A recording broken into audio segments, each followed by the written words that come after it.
Yeah. Jiz Hornet back in the studio, 08 edition.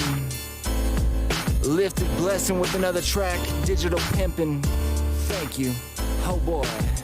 It's just Jiz, it's just Jiz, it's just Jiz. And all my ladies like, it's just Jiz, it's just Jiz, it's just Jiz. and all my homies like, It's just Jiz, it's just Jiz, it's just Jiz. got everybody like, It's just Jiz, it's just Jiz, it's just but to start Jiz. this introduction, I'ma play it from Long Beach, but rep that city of the bird to kick back and calm speech. Forgive me, twisted, I'm known to explicit, so let's get your titty twisted by some silly hoe. That ain't my steezy though, skizzy with these breezes go. Leave me with your chicken, say your dip and leave a message, no. See her manana with a walk like she was on a saddle, but she wasn't homie riding dick like she was moving cattle. But it's all love, really there's no need to battle. Even if you wanna separate us, we can split the rattle. My team is quick to hit the scene and drink a fifth and fiend for another liquor bottle. All of us got liquid dreams. It's just Jiz, it's just Jiz, it's just Jiz. And all my ladies like, It's just Jiz, it's just Jiz, it's just Jiz. and all my homies like,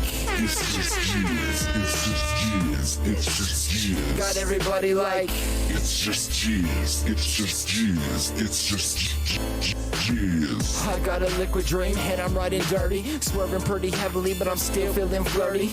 I'm fit to fit myself with a swisher at some Phillies. Probably get her twisted cause I can see that she really feels me.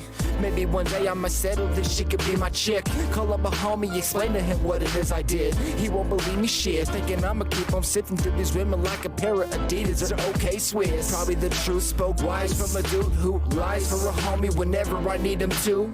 Bros for these hoes, I was raised by the code to honor a brother, even though that shit might be the rock of your road. It's Shit. just Jiz, it's just Jiz, it's just Jiz. And all my ladies like, It's just Jiz, it's just Jiz, it's just Jiz. and all my homies like, It's just Jiz, it's just Jiz, it's just Jiz. got everybody like, It's just Jiz, it's just Jiz, it's just yeah. Jiz. So what the deal, lady? Do you think that we could chill? I got a place, come and visit, maybe we'll mix up a drink or two. But I got some news for you. Studio is soon, a session soon it is. I got a cruise, mix up a track. I'm on a journey to tour on your block. You see me on your corner, pushing everything I got, just trying to spread the jizz. Not only am I killing kids, I'm making that music make you stop, say who that is. It's just that crazy cracker. Went from flipping chicken, now he's Mr. Blaze, the chronic doctor, aka that panty dropper. So call me Petey when you see me, probably on a mission, wishing wifey would stop tripping and let me just smash the kid. For real. It's just Jiz, it's just Jiz, it's just Jiz. And all my ladies like,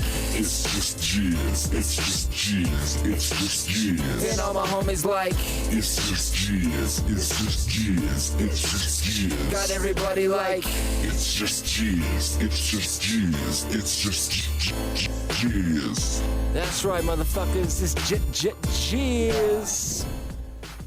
New shit, oh.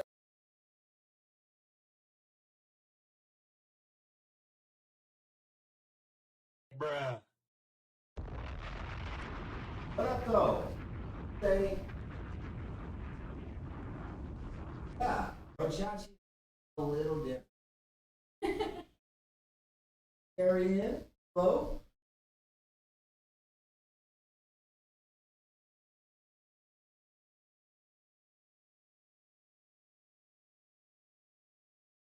We are over here just learning how we are doing it. Audio's off. It's okay though. I was bumping the It's Just Jizz. So what I was saying is Brochachi's looking a little different. Hello, this is Cherry.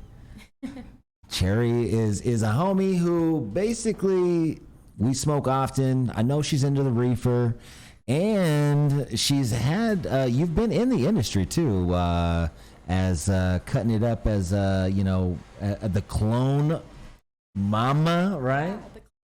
Damn, that's pretty dope. So with Brochachi, busy guy, he's out here passing out lunch boxes like they're fucking, like, I don't know, man. This guy's got everyone's got a lunchbox. You get a lunchbox. Shout out to you. Appreciate you. Yeah, so he won't be here today. We're gonna have Hair Cherry here helping us out, and I've actually wanted to bring in a lady co-host because I feel like we're pretty manned up over here. That's Just like right. That it was pretty broed up. You know what I mean? So like, it would be nice to hear what maybe a lady thinks of what's going on. yeah, You ready for that, Grace? I'm on. And I feel like that. Yes. All right. So big ups, yeah, big ups to Bochachi and Shake and Bake. We've got lots of giveaways. We're gonna give a shout out to the sponsors. We're gonna go Neverlow, True Infusion, Harvest out there, Leafers, Good Grease, and then presented over here by Lunchbox. Did you guys pick up one of your lunch boxes? I needed to know. We gave away 100 as of Friday. So did you give away a little bit lower? But did you go swoop one up at the High Lounge? Let me know. What about you, Cherry? Did you swoop one up? You didn't get one? Damn, I think that there's like these lunch boxes that we have. I think here we go. Jerry, you want to hand me that one that's right there? I want to know if you guys swooped one up. Right here. This is what they were. They were passing them out. And you know what? If you didn't get one, Cherry, I'm gonna give you this one. Go. It's got the nice little tape deck on it. Yeah. Welcome to the team here. Here we go. Boom. All right. So yeah, we're doing a giveaway. There's actually one going on right now, if I'm not mistaken. There's another 10 seconds. If you didn't get in it, make sure you got to be following the page to get in on it. We have lots of giveaways. Again, one, we picked up the Grow Sciences flour and rosin. So we have it. I know that there's people out there that have been needing it. We're about to do the drum roll on this one. And okay. What is with you winning the first one? It's back to back. I don't know. I mean, back to back. This guy's won the. Okay, we're redoing it. We're redoing it. Here we go. Oh, Jeppy? There it is. Congratulations, Jeppy. You've got options. And Jerry's going to work those options out with you in the chat. So let us know what you want. And okay. So, Cherry, what we do, I don't know if you've tuned in often, but we like to start off with some Arizona cannabis news, right? But there's some shit popping off here with... Okay, let's go ahead and admit here. So we've got Elliot here that's going to be joining us. We're about to bring him onto the team. He's chilling right now. Looks like he's got something going on for himself. We're going to work it in the... Yep, go ahead and hit that. Yeah, you're in here, Ellie. Give me 1 second. We're gonna work you into the show, and go ahead to the third thing. And all right, there we go. Now we can just make that bigger somehow. There we go. All right, nice. Okay, now change the name Gianni to. It'll be, there we go, man. Well, thank you, man. We're changing up this name. Elliot, I appreciate you joining. You know, it's, yeah, you made a post yesterday, man. You've got a lot of attention off that, I imagine. What's that been like? Oh, you know, look, I just, you know, it's everybody kind of knew it, right? By the way, I'm driving. I'll be done driving here in And let's 8 minutes. kill the background music. I've never podcasted or twitched and drove before, but you know, look, everybody knows it's happening, and you know, I've been kind of watching different things, and I was gonna leave it be. And look, full disclosure, I met with Kyle and Graham. I've been up to the farm there. You know, we won't carry them personally, just out of an ideological kind of mindset. But nonetheless, you know, they've been always pleasant and whatever, and we interacted and whatnot on a few occasions. I just can't watch a guy be on the cover of the magazine and say he's Mr. Compliant when all the homies on the black market are flipping his packs, and then to watch the police, run around and enforce. I think the thing that really pushed me, kind of, I've been watching all these little, things kind of mount up was the, they shot a dog over a farm on a guy waiting for his license. and even like the little 1 acre guy now that's, running a black market operation, to pay his bills when somebody's got 100,000 pounds allegedly, based on my humble calculations, which Right. by the way, I was super conservative on. It's like a joke, right? It's hiding in plain sight. The state knows it. I'm actually half of the mind that they're complicit. As far as the post, not to talk too much, is I've had a lot of posts that got some interactions on the comments and shit or whatever, but I literally had people emailing me, calling me, reaching out to my CFO. So it definitely hit some interesting nerve out there, which I think was the point. But I think it needed to be said. And look, you always want to walk that line of being a good industry steward and not getting in the snitch game. But like, it's so over the top what's going on, in my opinion, at Glass House.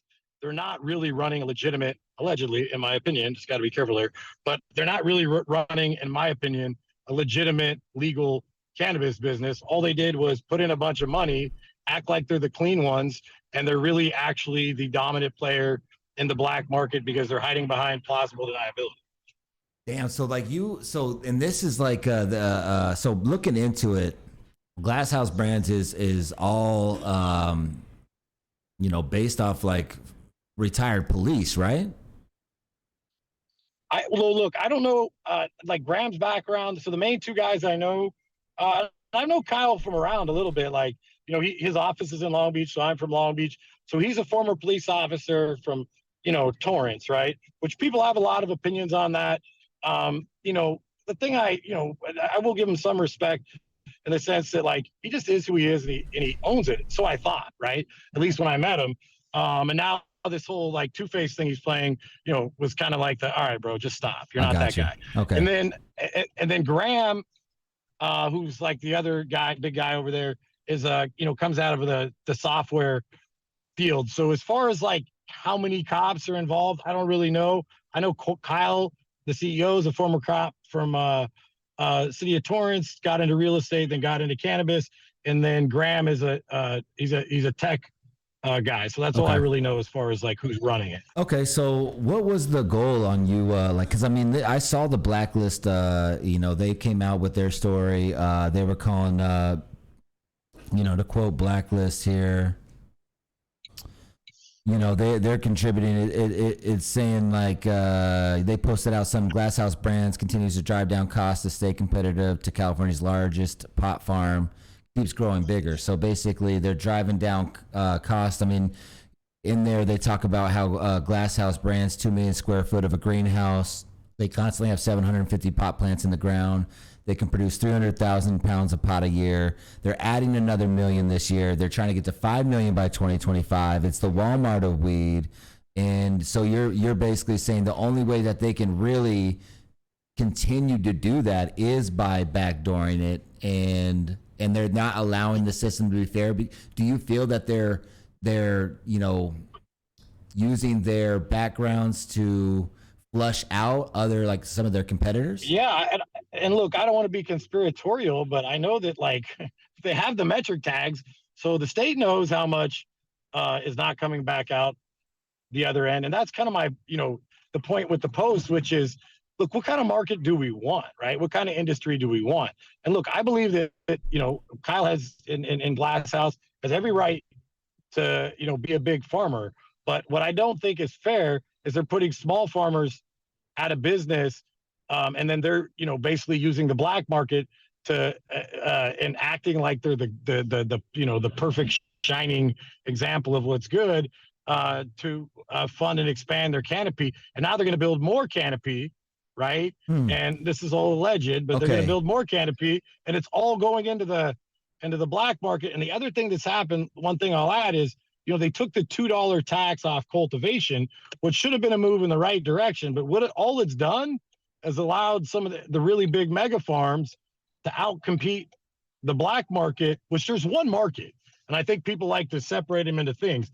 There's one market. That's it. One is just taxed more than the other one. So, I would hate to see all the little guys that like I'm made relationships with, get pushed out of the game on a business market that's built on a premise of it lacks the fairness. And it would be one thing, again, and I made this distinction in the video, Like, look, yo, dude, if you're just making payroll or you're just making a little side hustle and you're just getting your money, like, it's cool. I ain't got, that's fine. I fucking mad love to all the homies that are doing that.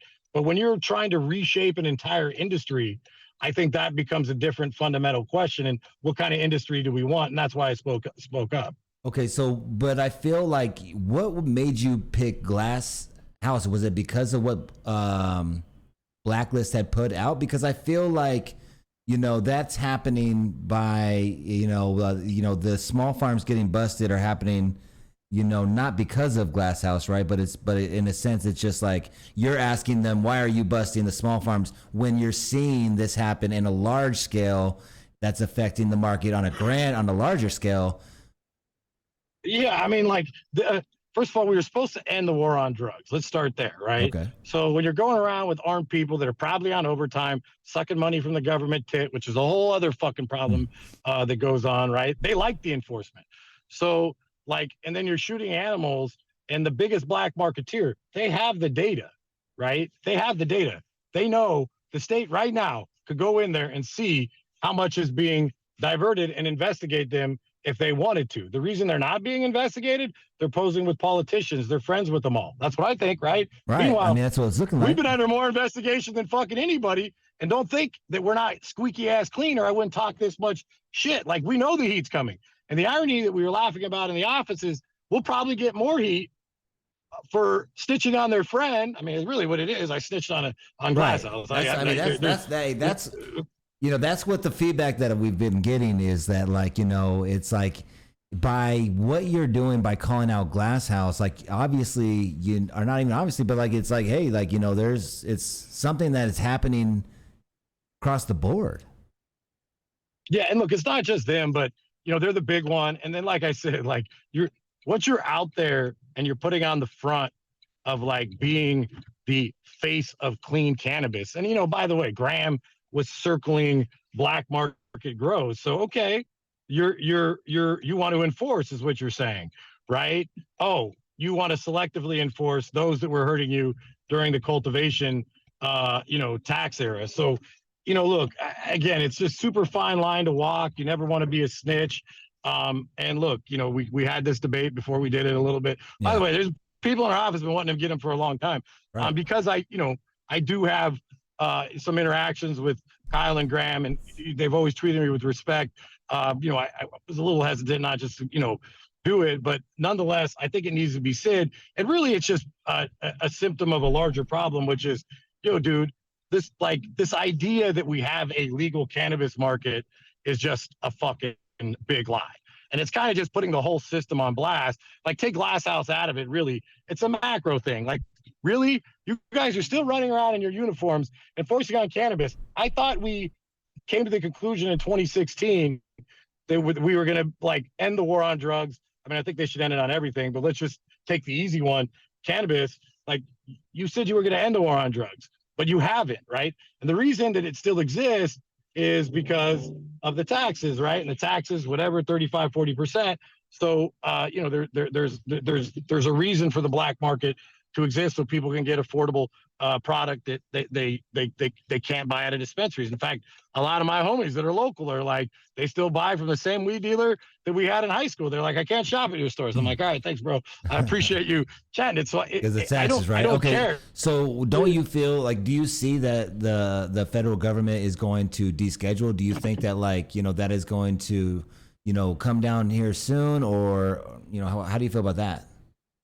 Well, so I'm actually probably in the minority. Look, as an ideology, I think it should be legal, and that, this whole idea that we're, whatever, like, it's illegal and whatever, like, let the people out of jail. That's an easy one.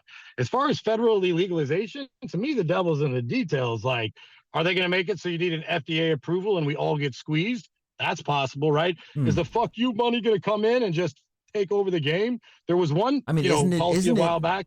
It's doing that now, though, for a lot of people, for the mass majority of people. That fuck you money is already present. Well, I'll say this: the fuck you money, like, maybe so a little bit. The fuck you monies, okay. Or I think pentupling, because those are more, right? Like, there's just few companies that got 100, 200, maybe even $300 million injections. By the way, they're all cut off, which is something that fucking makes my day. And now, like, the money in California is dried up. You don't get a reload if you haven't shown you could turn a profit. I'm talking about like the Bayers, the Monsantos, the big pharmas, or whoever decides to get into tobacco. I mean, they rattle off billions like nothing, right? So it could substantially change the game, permanently. And then what's the tax policy? Because Prop 64, like 215 was better than Prop 64 by a lot. Like, yeah, you had to learn and adjust, but like if they eliminated the tax, there would still be a little bit of a black market, for bougie strains and, people that just, were real specific and, they didn't want to move over. But generally, I think eventually it would go away. So, what does legalization look like? And, my take on federal legalization, of course, is something that needs to happen. But I'm terrified of the way in which the government's going to do it, because in every single state that's legalized cannabis, they're greedy fucking pigs and they fucked it up. So why is the federal government going to do it any differently, whether it be through taxes or making sure that their big fucking special interests that keep them in office, why are they going to treat it any differently than all these states? Like California fucked it up. We learned nothing. New York's still fucking it up. This other state's still fucking up. Like, that's just the history of legalizing cannabis. Imagine the federal government, how bad they could fuck it up. So, and again, I don't know when they're going to do it or why. My guess is Big Pharma is doesn't want it because they don't want people getting natural medicine. But it's no doubt a double-edged sword. Just like Prop 64 put a lot of people out, I think if federal legalization is that on steroids with companies that have, multiple billions of dollars, like just to fluff off like it's nothing, are going to start getting into the space, and the $100 million raises are going to look like nothing. So so getting back to Glass House and the situation that's going on, and this is all happening in California. I know this is high in Arizona, but I mean, I think that we can all take something from the cannabis industry and these types of events that are happening across the nation. I appreciate you coming on here, Elliot, and talking with us and giving us your input. I mean, that was pretty, it was a pretty bold post, I felt like, right? Like, what I mean? Like, you put yourself out there to just go more in depth. I mean, you're obviously down the street from these guys as they operate in Long Beach. You're calling them the biggest black marketer in the history of the United States.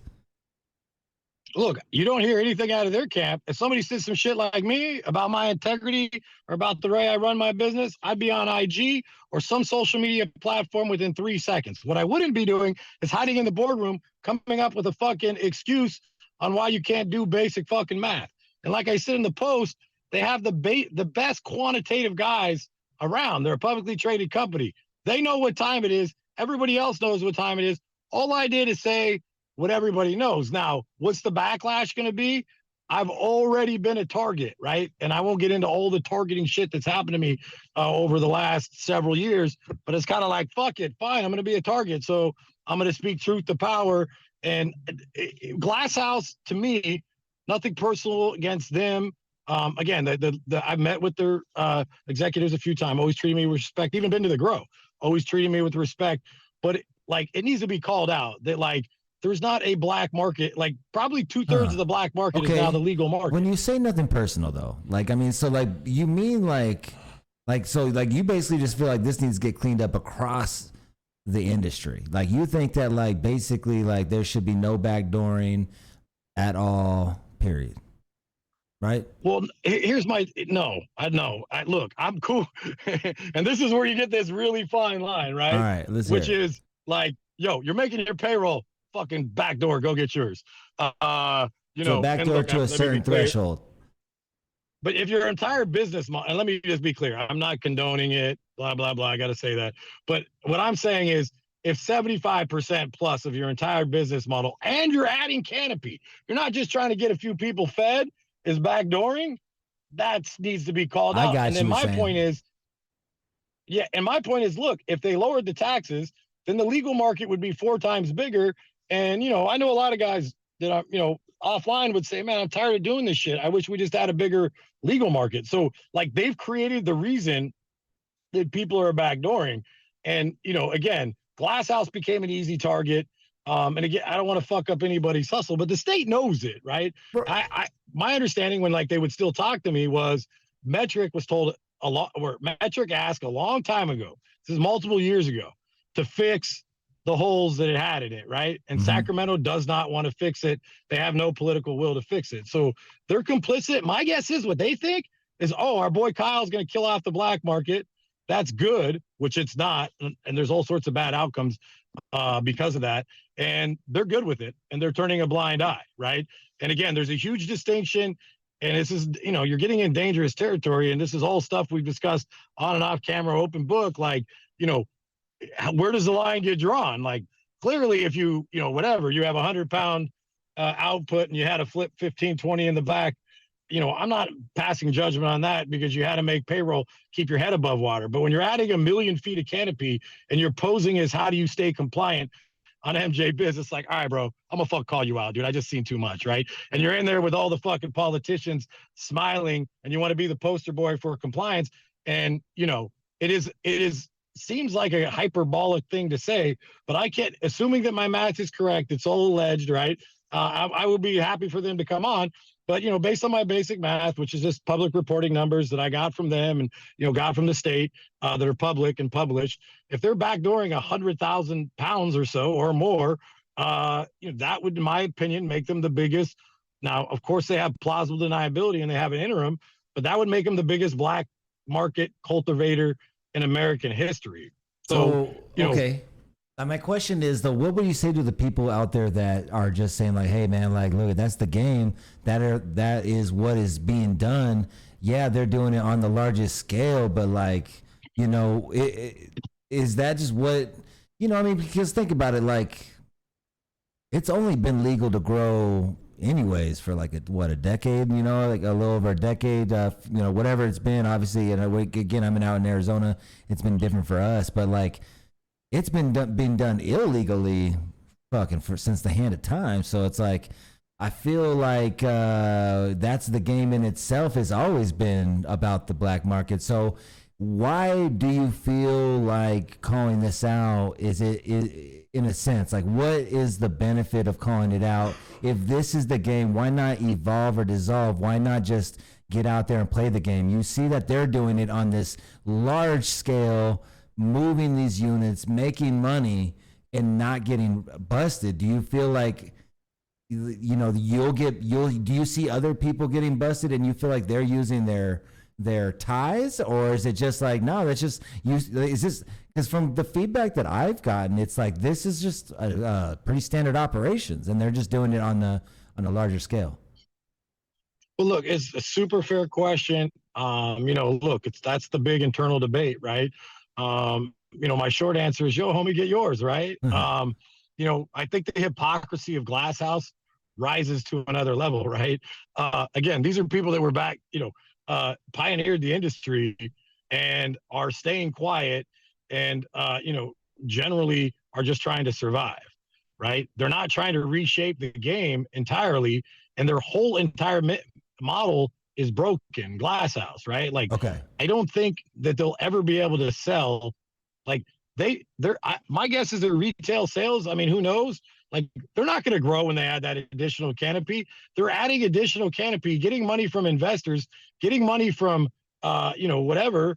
And, basically claiming that, it's going to go on the black market, right? Allegedly. Right. So, and look, your question is super fair. That's the internal debate. It's a very, very, tough question that we wrestled with, and why, I kind of, we've been contemplating like, well, this is fucked up for a while, but finally, again, why are they still enforcing? Like, what the fuck? Why are you still shooting dogs? Right. That grow that you had mentioned, and that is a good question. You know what I mean? I know we weren't able to get any more details on that particular situation to be able to comment on it. And it's interesting. Well, like, why are you busting anybody for weed? Because you have shitty fucking tax policy, right? And then you allow people to have that are like, well, and, that was my point. Like, I guess in Arizona, a lot of the times that we have our non-licensed operations getting busted is because a lot of times we'll have, like, I feel like the licensed market kind of like be like, yo, what the fuck? I mean, I feel like there's a collective out here that has like some eyes making sure that everything is on the up and up. Like we just had like this out here, this like co-op basically still going on in like Phoenix that was like a dispensary without a license, but they're operating just like one. It was crazy. They got I have partners on dispensaries. A trap opens down the street. I never call, never would, never ever fucking consider it, right? And again, I mean, but this was a big one, ever, man. You were on the it's on the internet. I've never seen that done before, where someone's used social media and told the police to go bust competition, dude. That's I'll say this. First of all, like it makes it kind of ironic that he was a police officer. Right.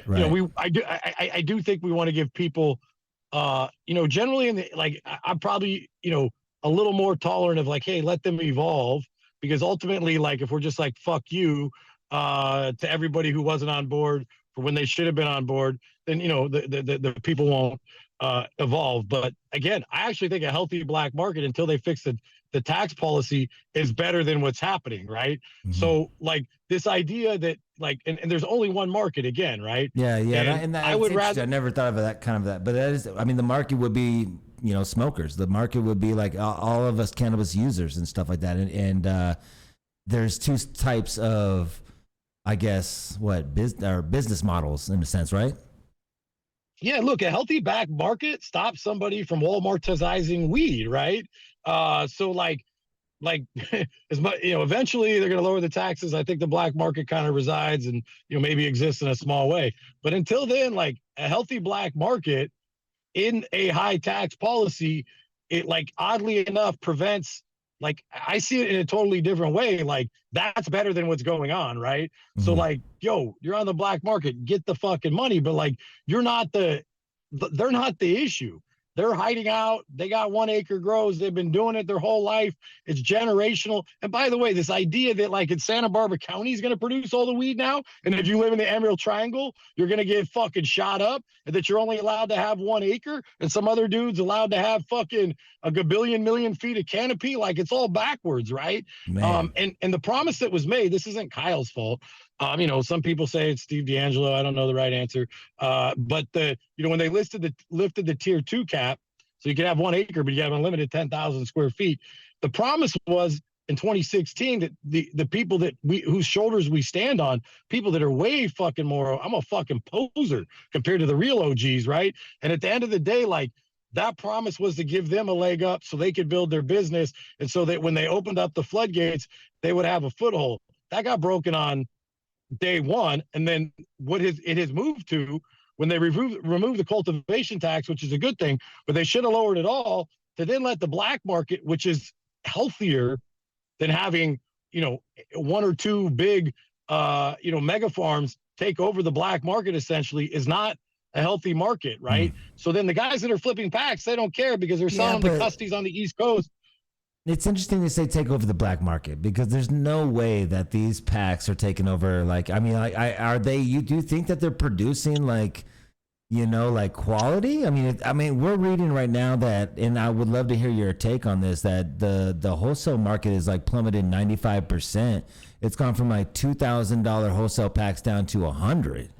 Is that true? Well, it's coming back. No, it's coming back. So the basically what happened is it got down to like 300-400 for the outdoor, mixed light, maybe a little more. It's up to about 800-900. It's a little seasonal, but so many guys again got busted out by a guy who is cheating, right? Damn, look, you keep saying that by a guy who, but so it's you almost like feel like Glass House is the police busting these people, like that's how you reference it.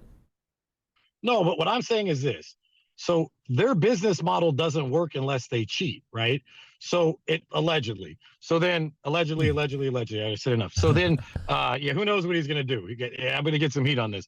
But my point is this, like that mega fucking thing couldn't exist if he was. It's like the U.S. Postal Service, the analogy I use, the bikers, right? Like you might like Lance Armstrong personally, you met him, whatever.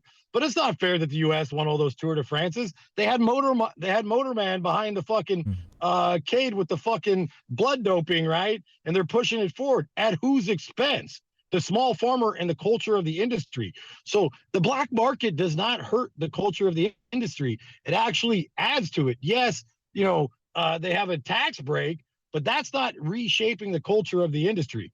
When somebody is building something and then expanding it, that's supersized, that can't possibly be supported through the legal channels, and then claiming they're legal and then reshaping. How many people, right? By the way, if you're out there listening, looking for plaintiffs, how many people has Glass House put out of business only because they have they're able to have plausible deniability through the burner distribution, and all these craft growers that have hung up their shoes like that mosaic is what makes cannabis cool.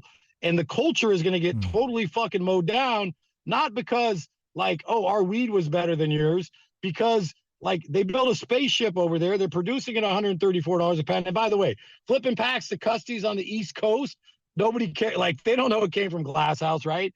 And then this is all rumor mill, and I got to be careful. Big rumor mill, but they're intentionally packaging less shit so that when it gets to the East Coast, rumor, allegedly, that like their name isn't on it, right? Right. So like you're gonna, they're big enough now that they're reshaping an industry forever, because whoever kind of emerges from this time period, was like past alcohol prohibition, is going to be the industry that exists later on. So if you're going to be white market and you're going to claim your white market, and worse than that, you're going to put your face out there as super white market.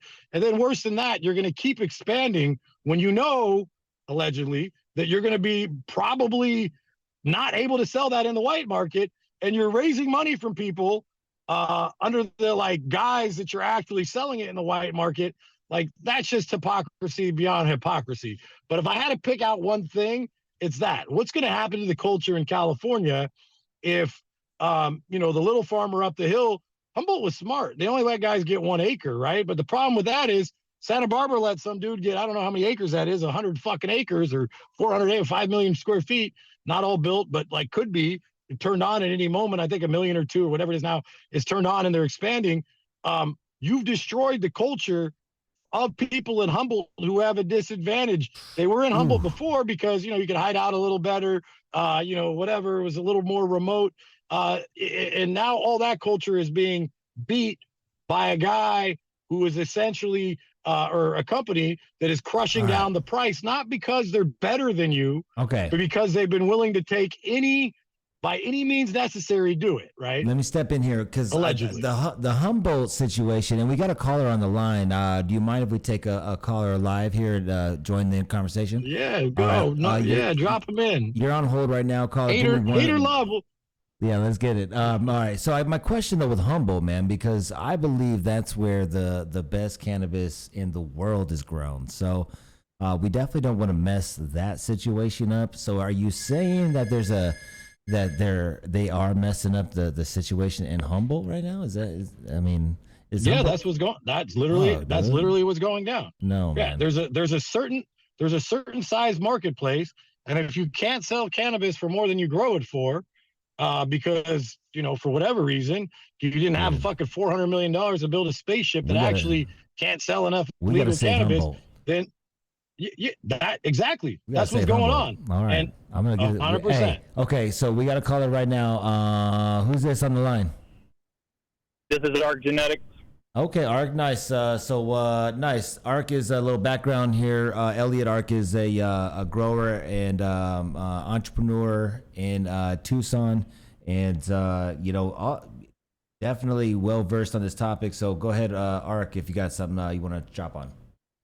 Yeah. I just wanted to say that publicly traded companies are beholden to their stockholders, man. Like that's their culture. Their culture is the people that have stock options with their little three-digit symbol beside it. So just to be clear about that, that's what that guy's talking about. I mean, they're poison to anything that's real. But also on the $100 packs, man, that's that guy's fault probably just as much as Glass House. You wanted a stupid consumer to pay less and less until it hit rock bottom, and now you're trying to educate the consumer so that they'll pay more again. So I don't think that it's very fair, like the observation. And that's all I got to say. I'll take my answer off the line. Love y'all. Hey, you the man. Right there's Arc. Yeah, I mean, look, entitled to your opinion. I think at the end of the day, I would like to see a diversity of product in the marketplace. I'm not the only arbitrator. I'll say this: I just told the truth, which is always a good starting point. Obviously there's limits to that, right? You don't call ugly people ugly and fat people fat necessarily, and you never want to end up at Stitchville. But it to me, it's calling out a system that's broken and it's a fair point. Like, what would happen to the price in the short term if Glass House was up? But my personal belief, out, right? Or they stop, Backdooring it plausibly completely, deniability, right? allegedly, backdooring, right? So, look, that's a super fair question. Where it lands, I don't think anybody really knows the answer to that. From the bottom of my heart, all I can say is I hope I did the right thing. It's a complicated statement sometime, I did it for the right reasons, or I did the right thing. But yeah. I really do hope that, overall, when again, through the prism of time, we'll know. I don't think anybody knows now. My guess is I don't fucking even think anything's going to happen to them. So they're going to, maybe keep going on what they're doing. We got some other thoughts on, maybe how to keep pushing the culture forward. But generally, I think in California, and I'm surprised because, once you kind of get over in a little bit of like you're approaching a little Stitchville, you will get comments or just people, boom, right away, snap, on you. But it's been, and on something like this, I would have figured like 75-25. It's been like, and I'm not exaggerating, it's been like 98-2, right? As far as people like, all right. And, maybe Glass House is the easiest target because of the biggest. Yeah. The guy's a former cop. Yeah, and he's posing for the most magazine covers. And he's just an easy kind of metaphor for what's wrong with California cannabis. But, again, he's got every right under the law to build a big greenhouse for now. It looks like, again, it's just an opinion based on, I think, a mathematical deduction to hide behind plausible deniability. But where does the responsibility lie? I can't really say. And then for me, what I would like to see in a perfect world is, for the farmers, and look, I'm just a retailer, right? But the barriers of entry to be lower because the taxes are less, and the great culture that was created up in, the Emerald Triangle to continue on, right? Really, that's one of the main birthplaces of the cannabis culture. Best. That's, I mean, come on, man. That's where it's like, that's why we gotta make sure we protect that at all costs. Well, dude, they're up there shooting fucking dogs and raiding people with fucking full SWAT gear. That's crazy. Right? And like, dude, like that garden, I didn't see it, right? But let's just say for fun, it had 1,000 pounds in it, which it didn't. Probably had like 100. Yeah. Like, that ain't shit, dog. You're not even dinging it, right? It's happening right in front of your fucking face with your BFF. So, again, okay, we'll see how it falls out. I hope we did the right thing. I believe we did.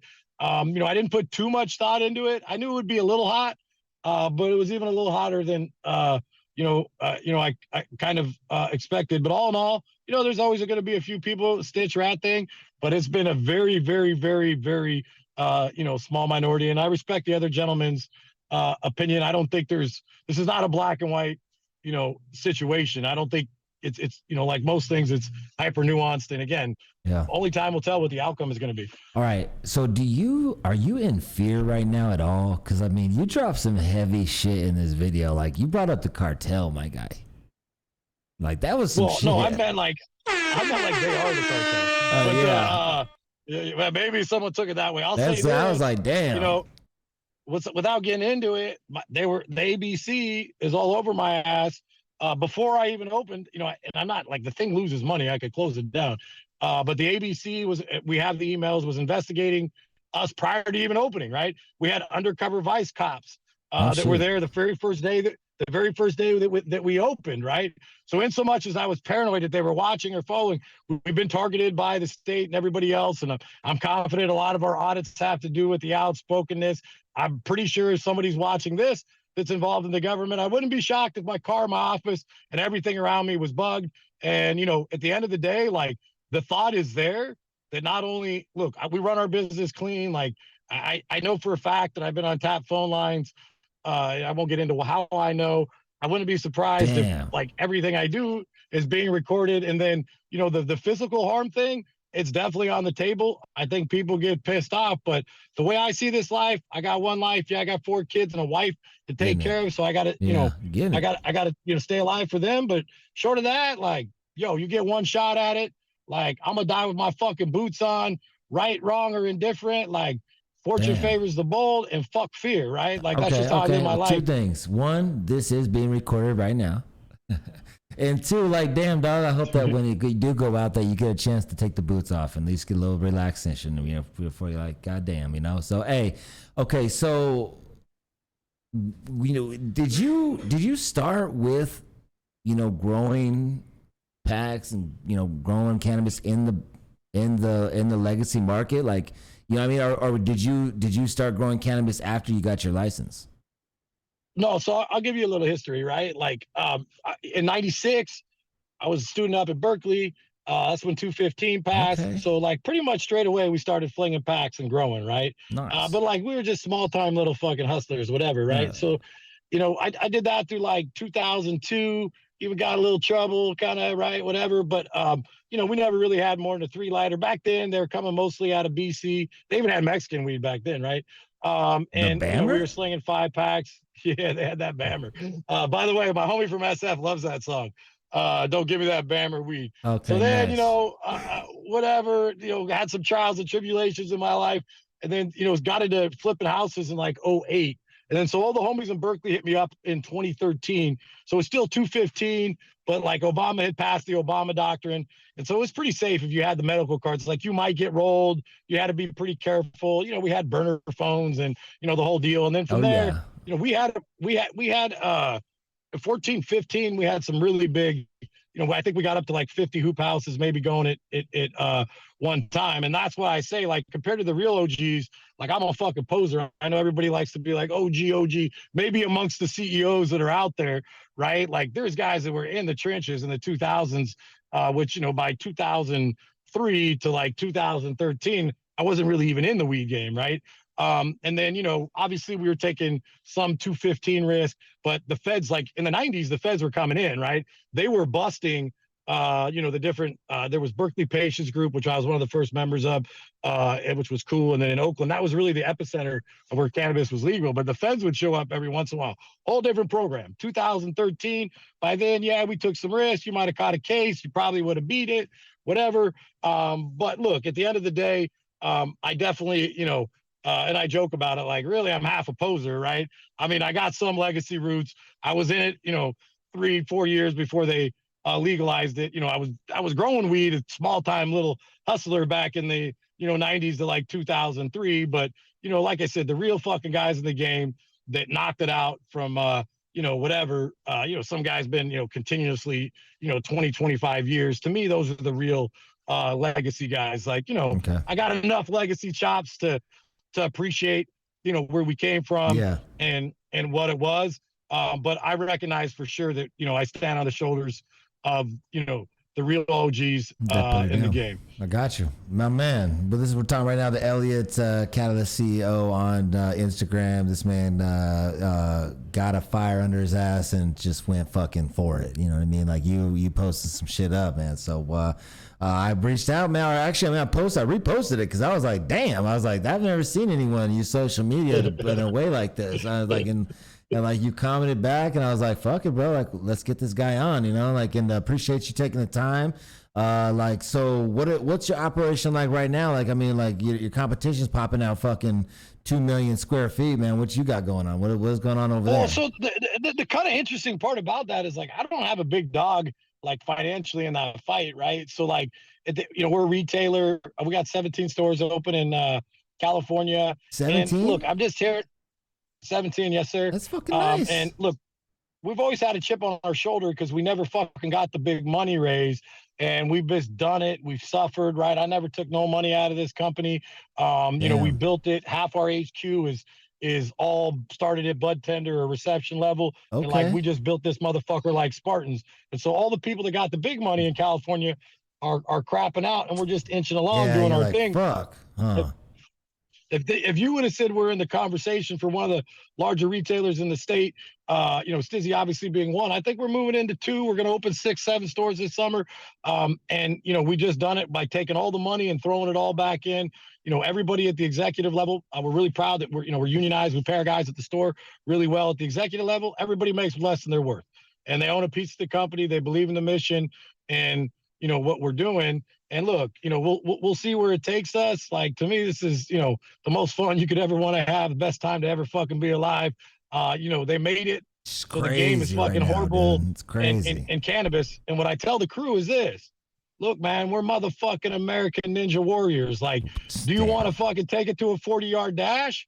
Or do you want to take this motherfucker to the fucking obstacle course, right? So all these guys set their business models up that just thought it was going to be like spreadsheet to spreadsheet and didn't understand the product and the culture and everything that comes along with respecting the game. And they thought they were running a 40-yard dash. And we're like, nah, we're American Ninja Warriors. We're taking it to the course. Damn. So as much as the policy is horrible and we advocate to change it and we do all sorts of stuff on that front, there's this half full part of me that says like, yo, bitch, they made this shit so damn impossible. I'll give talks sometimes. I always say like, hey, I got the secret, the secret to our success, like lean in, low corporate overhead, motherfuckers, try it. Right. So like, Joe Blow's C-suite is more than our entire fucking executive staff. Right.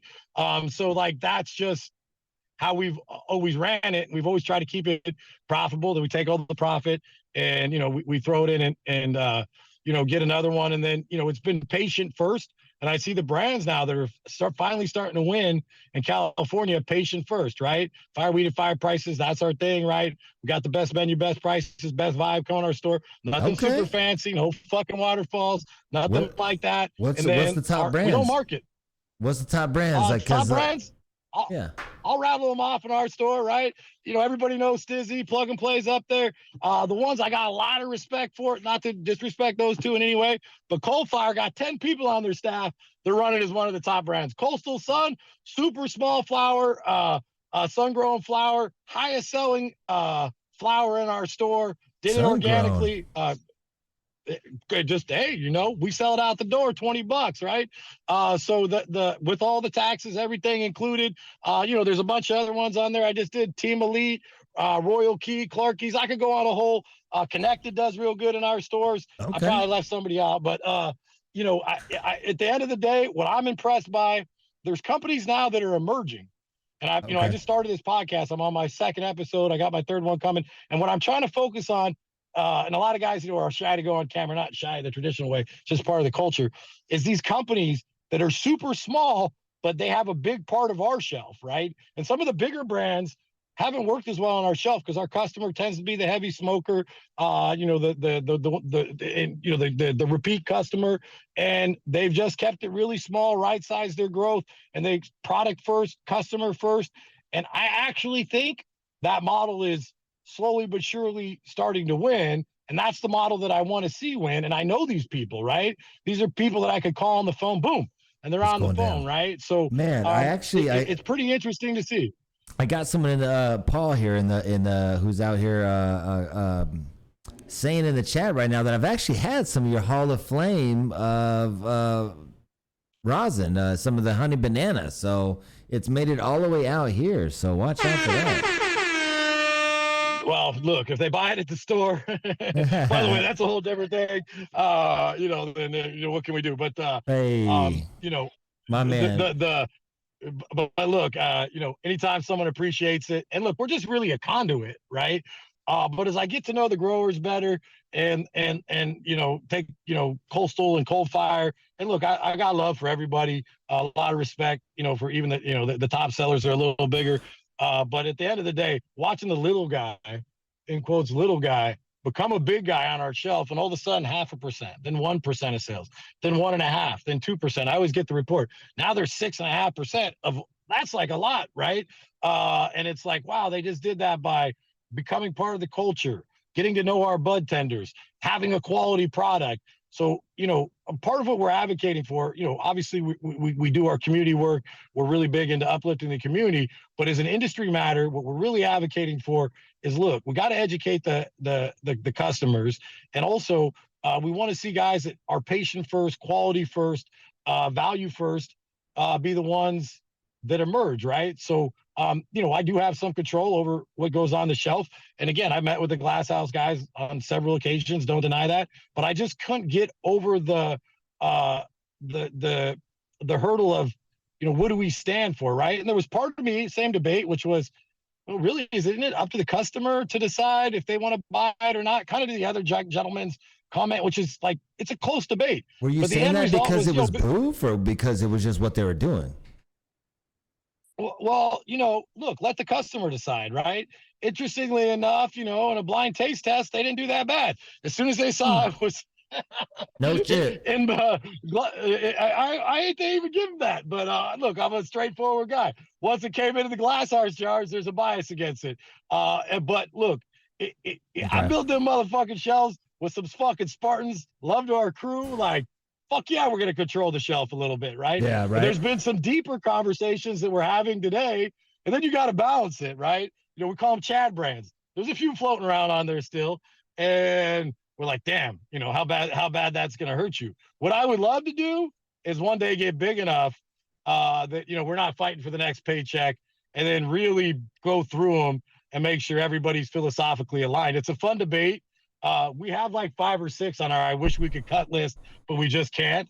And at the end of the day, if the customer wants it, they want it. But I wouldn't carry Glass House. And look, everybody brings in their best nugs, but I will say that it just being honest about it, it taste tested to the people whose opinion I trust is not that bad when it was a blind taste test. But look, at the end of the day,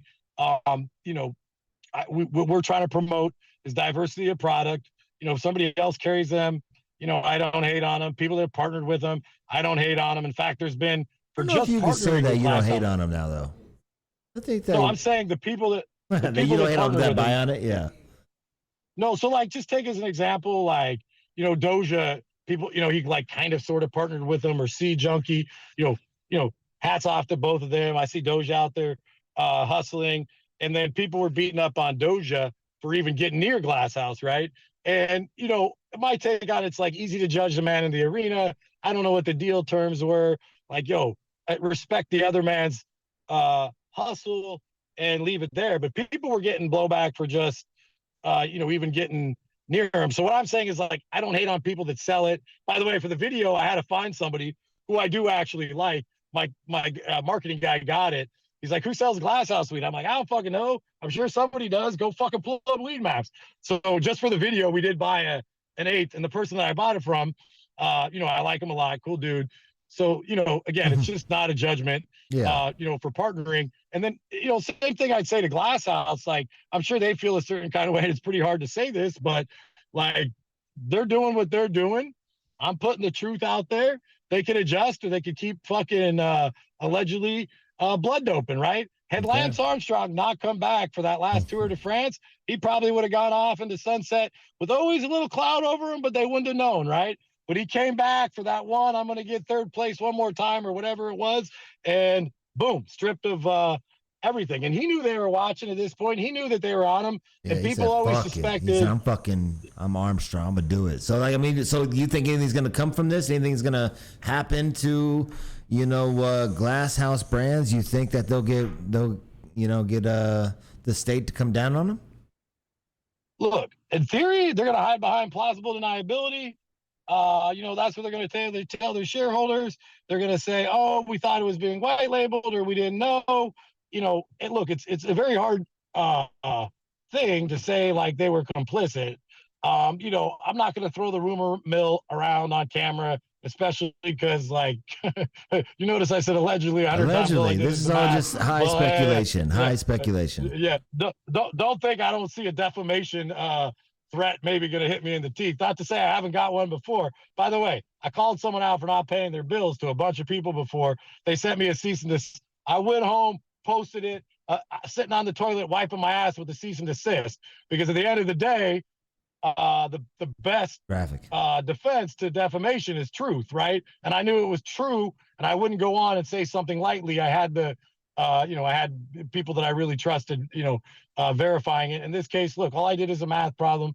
Said it's, alleged, but the streets murmur a lot, right? And the homies that were flinging black market pounds from up the hill in the Emerald Triangle are now flinging Glass House pounds, right? So they say, allegedly, and I just don't want to put out rumor mill, but that's what's getting sold. So the idea that, like, the enforcement, and this is why, I think the final straw was like, and look, I don't know the history of the people at that farm. Are they good people, bad part people, right? Whatever, who knows? Like, I'm not here to judge that, but I do think, like, what the fuck are you doing up there?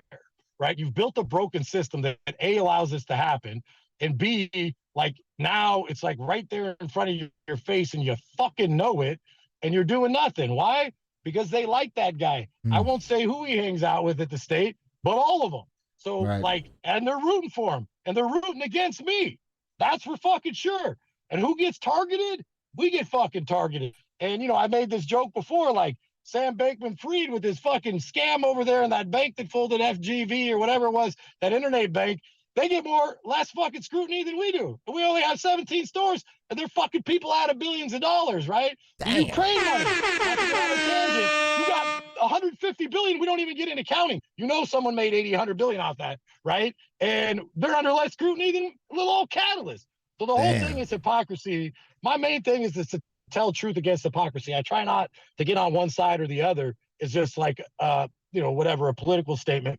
Just point out the hypocrisy. And I think here in the Glass House case, it was such bad hypocrisy that it, like, drove me, you know, to, like, all right, man, I can't hold it anymore. I got it fucking coming out. I could feel it. And then, you know, like I said, there's, I think, been a lot of things along the way. You know, just earnings calls, stuff I've listened to, stuff I've heard, and then knowing what the streets are murmuring. And then, look, you could do basic math, right? It's not that basic, but it's pretty basic. Broke it down on a whiteboard for everybody to see. Check it out on his page. We've got Elliot right here. Man, appreciate you coming on the show. Yeah, man, I'm going to be, you know, watching to see what happens. Yeah, me too. Yeah, right? You said you're going to meet with the city today? Well, I got a different meeting at a different city, but it's yeah, I don't like to put it out there because my opponent's favorite my opponent's favorite opposition research is me telling the truth online about government officials. But I'll leave that one be. So, like, before, if I apply somewhere or something, I lay kind of low and then brag afterwards. Makes sense. If we do well. But there's definitely people out there that are, you know, I don't want to be a liability. You know, I have shareholders too and workers and everything else. So I don't want to be a liability to them. And the other thing I always have to balance is this something I want to do? Is this something that's good for Catalyst and its shareholders? You know, we always got to walk, you know, that line as well. But yeah, no, I'm basically at the current moment parked in a parking lot somewhere, hopefully to be announced soon. But until then, I'm a lay low on that one. And by the way, had Kyle laid low, he probably would have been a lot better off. Damn. There it is. Right there, Elliot, talking about some major things. Appreciate you joining us to give us a little more explanation, something that, you know, we'll talk about again down the road. I'll be touching base with you again, man. Any last things you want the audience to hear? One last thing that I'm going to say. Weed for the motherfucking people. There we go. Hey, that's how you close it out right there. I love it, man. Hey, you had a good one. Likewise, man. Right there, there was Elliot again from Catalyst. He had some things to say, right? I mean, he, you know, feeling some type of way. It's interesting. I don't know. You know, we had Art call in too. Appreciate you. What you guys think? It's cool to hear. You know, when you know what I appreciate about the show is being able to, when something goes on like that, being able to talk to the people that are making it happen. Like, I mean, right there, talking to them directly. So we got some giveaways to give away. So, like, let's do this giveaway. Oh yeah, so check this out. So we were given or you know, at the High Lounge earlier, sitting with Rudy from Store and Bickle, chilling in the lounge. The rep was from the Bay Area. California is obviously the topic tonight, I guess. Gave me some of this here that he's gotten. This is that new Badu, the new Badu. So we're gonna open these up. Shout out to Rudy for the eighths. And we're gonna try these out here right here on the show. I don't know if you guys have had the opportunity. We're gonna start with the Badu. The Badu is about. Okay, I'm gonna smell it. I'm gonna smell it. I'm gonna look at it on the Kush cam. Let's go and bring out this hit cam real quick. Right. Erica Badu collab with cookies right here. If you didn't know, this is what's going down. It's got the childproof bag on there. So, Deltec.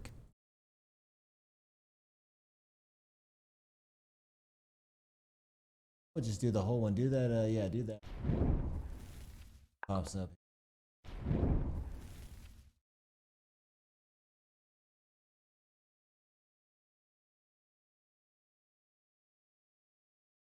Oh, Cushy.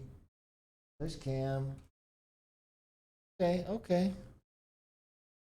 Oh, one of these in a joint? Why does everything gotta be in a joint?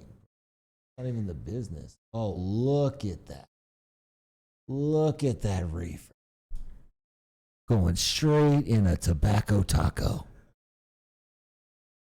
Right in the tobacco wrap. All the joint smokers out there, no. Don't do it. But I pearl it. You don't pearl nothing. We've got a machine rolling G ready. Here we go. Yeah, dump all that out. All right. So, what do you think, Cherry? First time kicking it here on the show. Right? Didn't know where to fit in on that one, did you?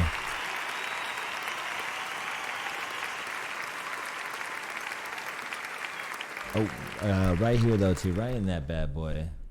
There we go. Oh shit, I can hear you. You know what I mean? Damn the man. We can,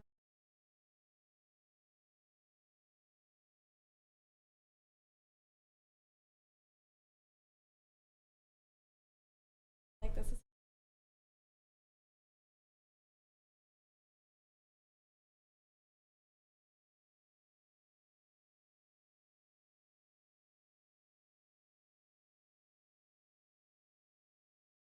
Okay, hold on. They're saying they can't even hear you, man. That's fucked up. Let's get you a Cherry. What's going down? I'm right.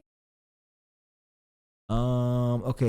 Are the red buttons on the top? Is that muted? No. And then the 4 mics. We got Jerry in here doing his thing, so that way we can build it up. I can hear you. So that's what's weird about it. Give me 1 second. I'm gonna pump over there because I think we might have to go to a different channel, and I don't think I've shown Jerry how to do that. So. Testing. Yeah. All right. Go ahead and talk 1, to 2. him.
Hello.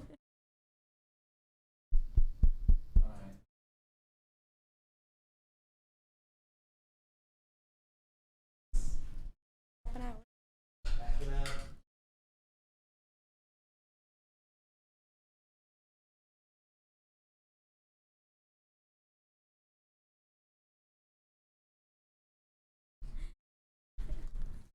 All right.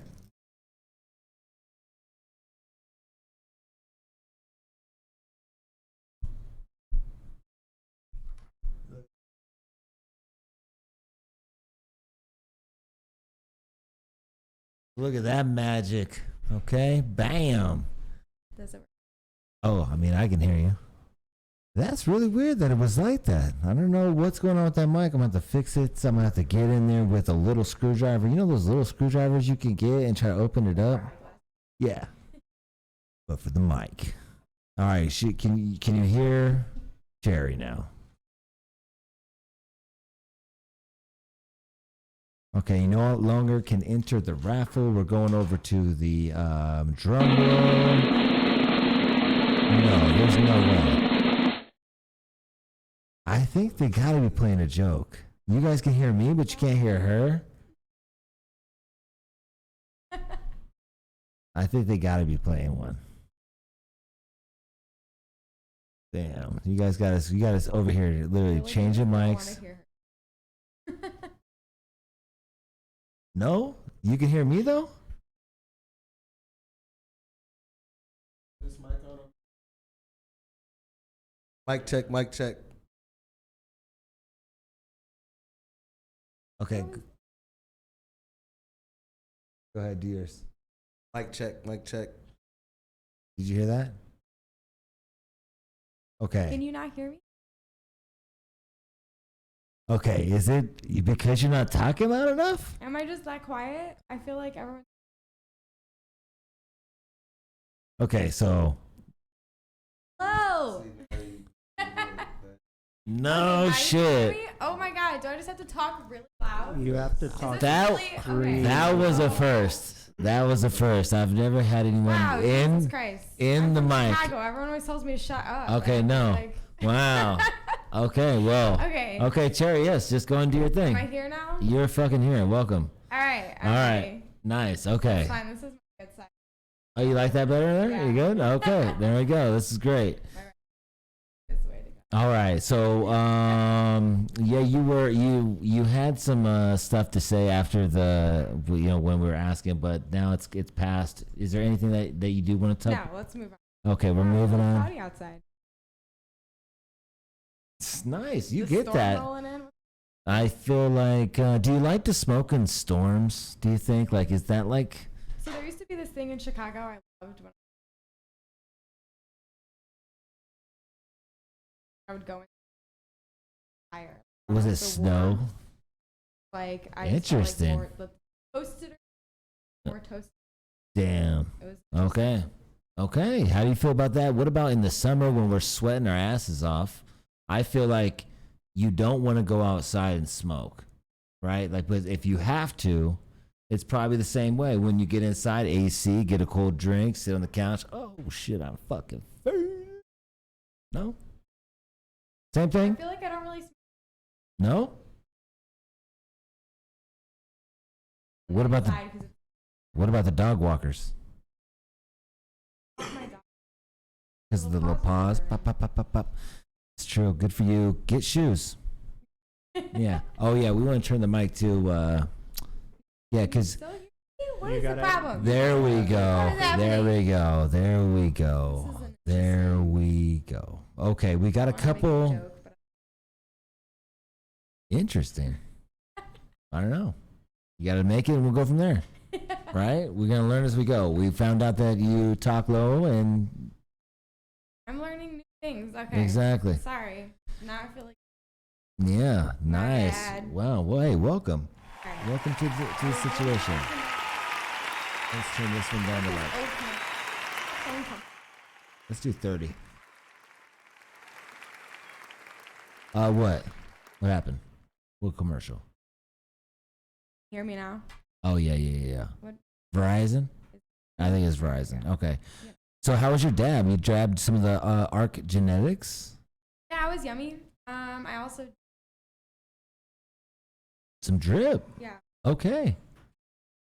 Double you were a dabs. little behind. That's okay. I know. I was into that interview. It was. I wanted to make sure that I didn't miss any questions, any opportunity. You know.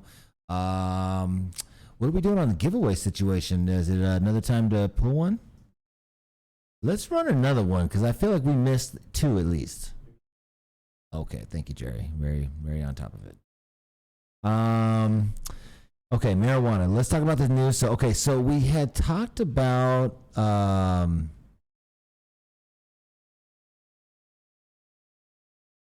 we had talked about Alicia Deals. She's the first black woman to operate a cannabis dispensary. I'm going to put the link in the chat. You guys can actually click the link and it'll pop up, and you should still be able to listen to the podcast if you're watching on your phones while we talk about this. And now you can read about it. Marijuana. Okay, that's pretty cool. That's what we like, Twitch. Let's interact with it. All right. But she's the first black woman to operate a cannabis dispensary stemming from a license awarded from Arizona's Social Equity Program. And now she is fighting to get her father released from prison. So, shout out to her for, trying to continue to, help, and get. So Robert Deals, a 10-year Air Force veteran, ordained minister, served 12 years in prison for selling marijuana. Damn. Interesting. I kind of want to know. I kind of want to know more details. Like, That's a long time. That's a long time for selling some weed. Like, homie must have been pushing some pack. I mean, honestly, never really know. Right? I feel like That's interesting. I don't know, That's fucked doesn't up. have to be that. That's fucked up. So yeah, definitely unjust. I'm gonna reach out and see if she wants to talk about it because I'm curious why the hell for 12 years, 18-year sentence in Yuma. So I wonder if it had to do with the Border Patrol.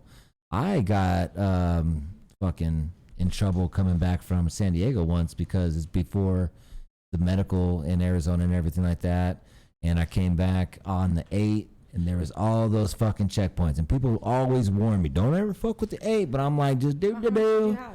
I had like we're talking like a maybe an ounce max. But what fucked me? See that? Well, how much trouble did you? Yeah, it wasn't definitely. I'm no fucking 18 years. Though, so do you think that? Okay, do you think that? We have to. Holy shit! Okay, look at her. She's a pistol. All right, I like it. So, right? Okay, I'm not wrong. No, I agree. No, yeah. Okay, so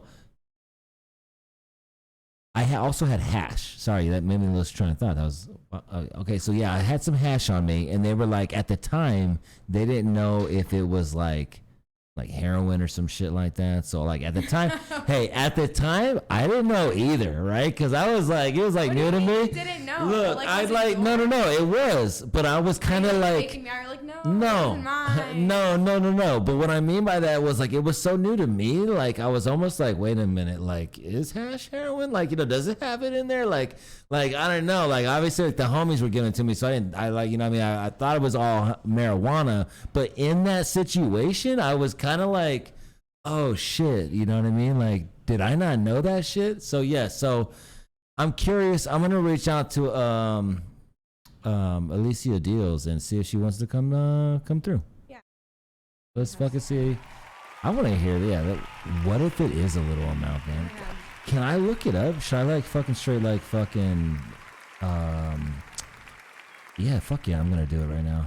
I'm gonna fucking Google search to this shit right now and see if this Robert Deals situation straight fucking Googleable.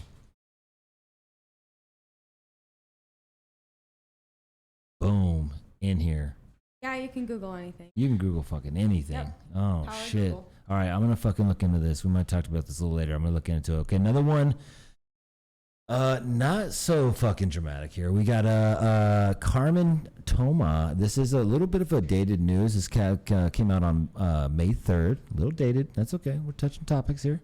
Carmen Toma exits hippie chicks with desire to found 100% female-owned cannabis company. Nice. Yeah. I like hippie chicks. Well, I'm not really movement, you know. Is hippie chicks not 100% female-owned? I thought it was. I thought it was too. Yeah, they have like a little. Right. I didn't know that at first. I didn't know it was like local people. Essentially. Be a part of what? Be rewarded. If what?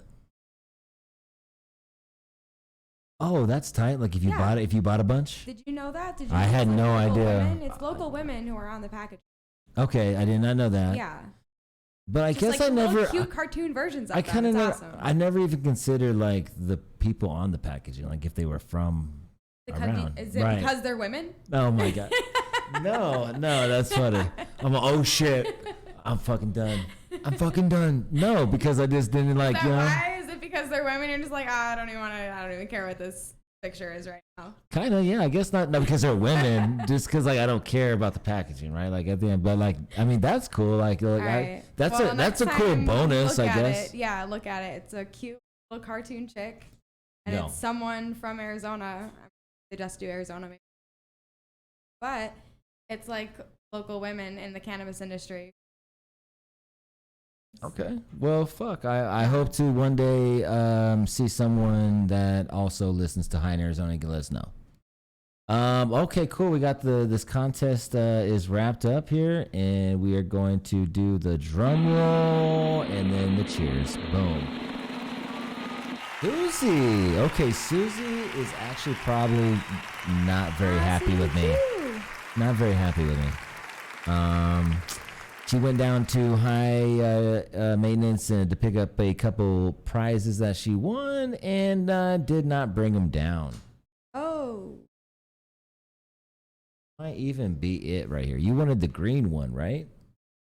You wanted the green one. I think she wanted the green one of these, and then she won something else. So my bad, Susie. And we'll make sure that we'll get it down there. Congratulations on this one, and let us know what you want.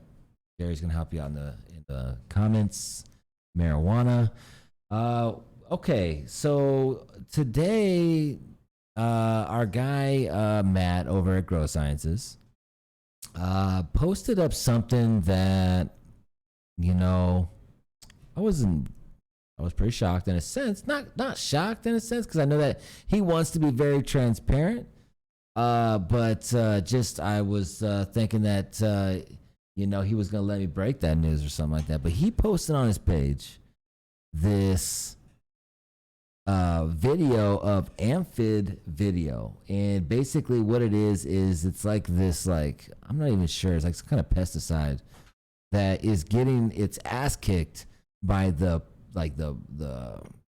pesticides that they want. What is it called? The term that's pesticides that you do want.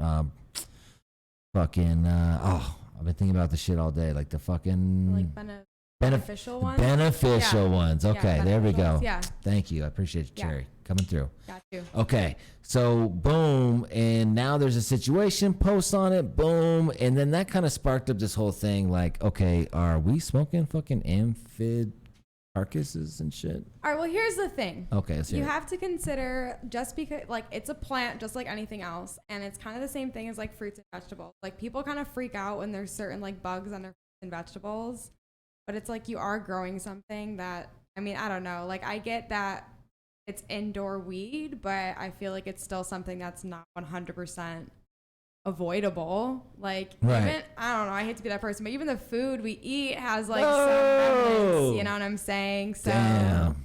it's just, I feel like if you want to look at it from that level, like, technically, realistically speaking, that's not something I feel like people should freak out about, you know? No kidding. Okay, so like, and that's because, like, yeah, like you're saying, like, it's everywhere, right? Like, I mean, like, even in the food that we eat that isn't grown, it's fucking processed and stuff like that. So it's like chemicals that we drink, things like that. Like, I mean, there's all types of things that we see that have these negative things. So why is cannabis so scrutinized like that? Why is cannabis expected to be 100%? Talk to me about that. I feel like it's something personal, like, I don't know, because so many people smoke it, and, like, people consider themselves, like, connoisseurs, like, can look at it from, like, the food and vegetable perspective and stuff like that, but people don't look at their food the same way as something they're, like, ingesting as far as, like, smoking or, like, eating and get stoned, whatever. But I don't know, I feel like also if you don't grow, or you do grow and you haven't had that experience yet, or you don't want to admit that you've had that experience, then you're going to be like, no, it doesn't happen and it shouldn't happen. But yeah, it shouldn't happen every single run all the time, every single thing, but you can't avoid it every single. I personally, you can avoid, I don't know. Nice, and you have watched over lots of plants actually. So did you, firsthand experience? You've had this, firsthand. I don't know what I'm trying to say. Yeah, and I mean I've seen it, and on a smaller scale, again, maybe you haven't experienced that yet, but on a larger scale, I feel like it's inevitable that it's going to happen at some point. And if you're going to look at weed and be like, oh, this shouldn't ever happen and I shouldn't be smoking this, then I feel like that's a little unrealistic.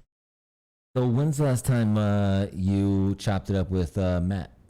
I don't know. It's been a minute, right? It has been a minute. We're about to call Matt. All right, so cool. we're going to have a little Yeah. reunion, and at the same time, he's going, Seth, give me 10. Okay, so I'm going to give him 10. And the whole time that we're waiting, the only background that we're going to play is this. All right, so marijuana, we'll have Matt on in 10 minutes, and that's how that's going to go. So just does know. Yeah, we got a giveaway to going though, and Shake and Bake, lots of things to win.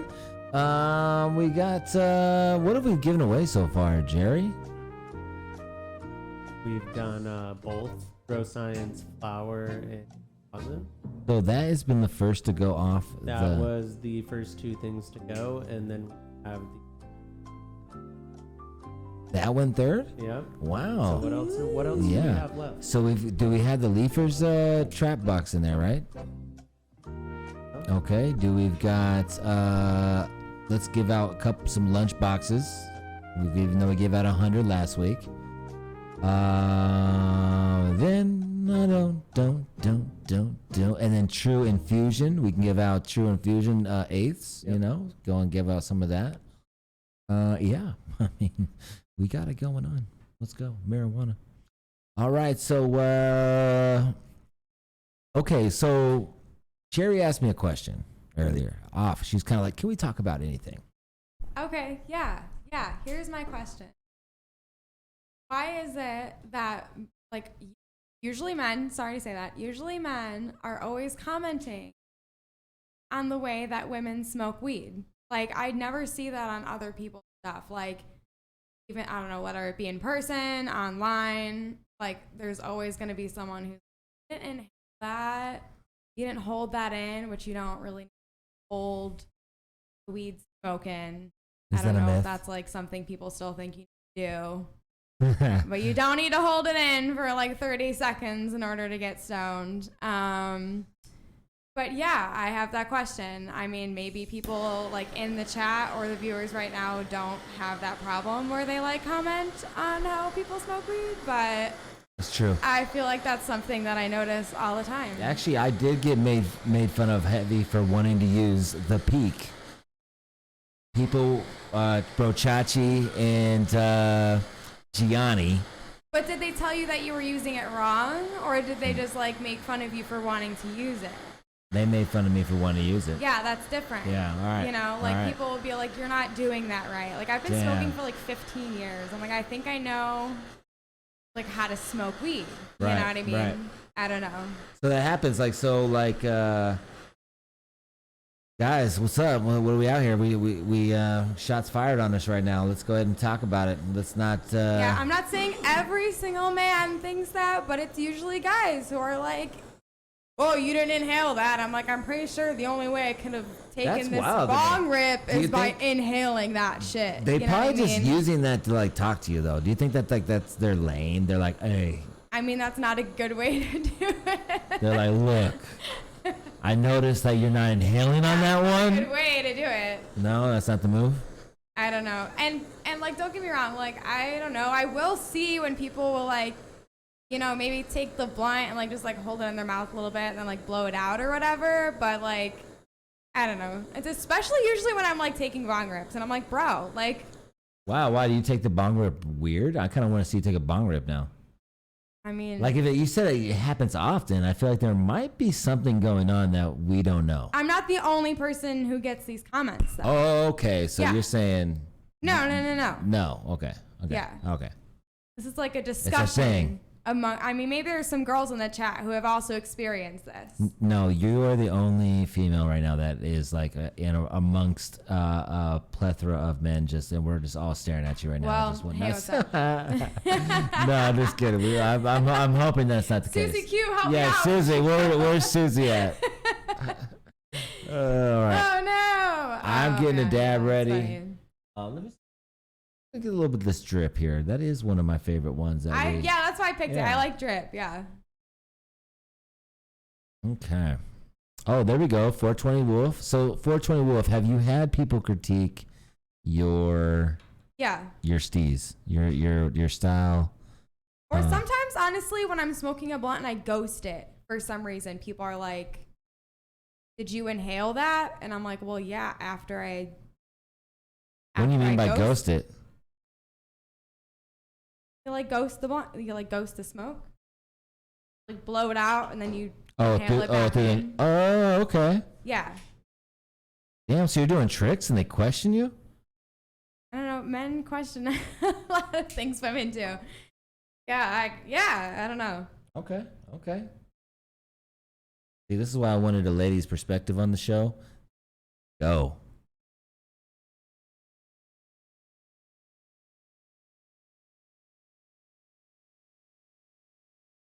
Dang, it's all right. It's cool. I mean, yeah, I don't know. It's happened. I don't know why, but it's like a thing. Especially, I feel like on like 420 like influencer. I hate using that word, but like 420 influencers online will get a ton of like, do you even know how to use that thing? And like shit like that. I don't know. Yeah, I think that's a lane. They're just trying to talk to you. They're trying to get a rise out of you. Yeah, maybe. Yeah. Or people will talk shit about me like not snapping all of my bongs, and I'm like, not all of my bongs like pack just snaps though. Which I didn't even learn that term until I moved out here. No one uses that term in the Midwest. Snaps. Snappies? Oneies? Yeah. We got some East Coasters here. What do you guys call it? What'd you call it back there then? I don't even know. Damn, I bet you did call it. You just weren't in the right circle. I feel like I was just so used to smoking like big ass ones that weren't the size for that. Like most of the ones I have, like the bowls I have for my bongs are I don't know, they're big. Okay. You have to pack more than that. I think I only have like one bong that I like snap because that's just how much you can pack in there. I don't know. Comes down to the bowl. All right, we're about to call Matt right now, and we're going to talk about his post. Let's get Matt on the line here.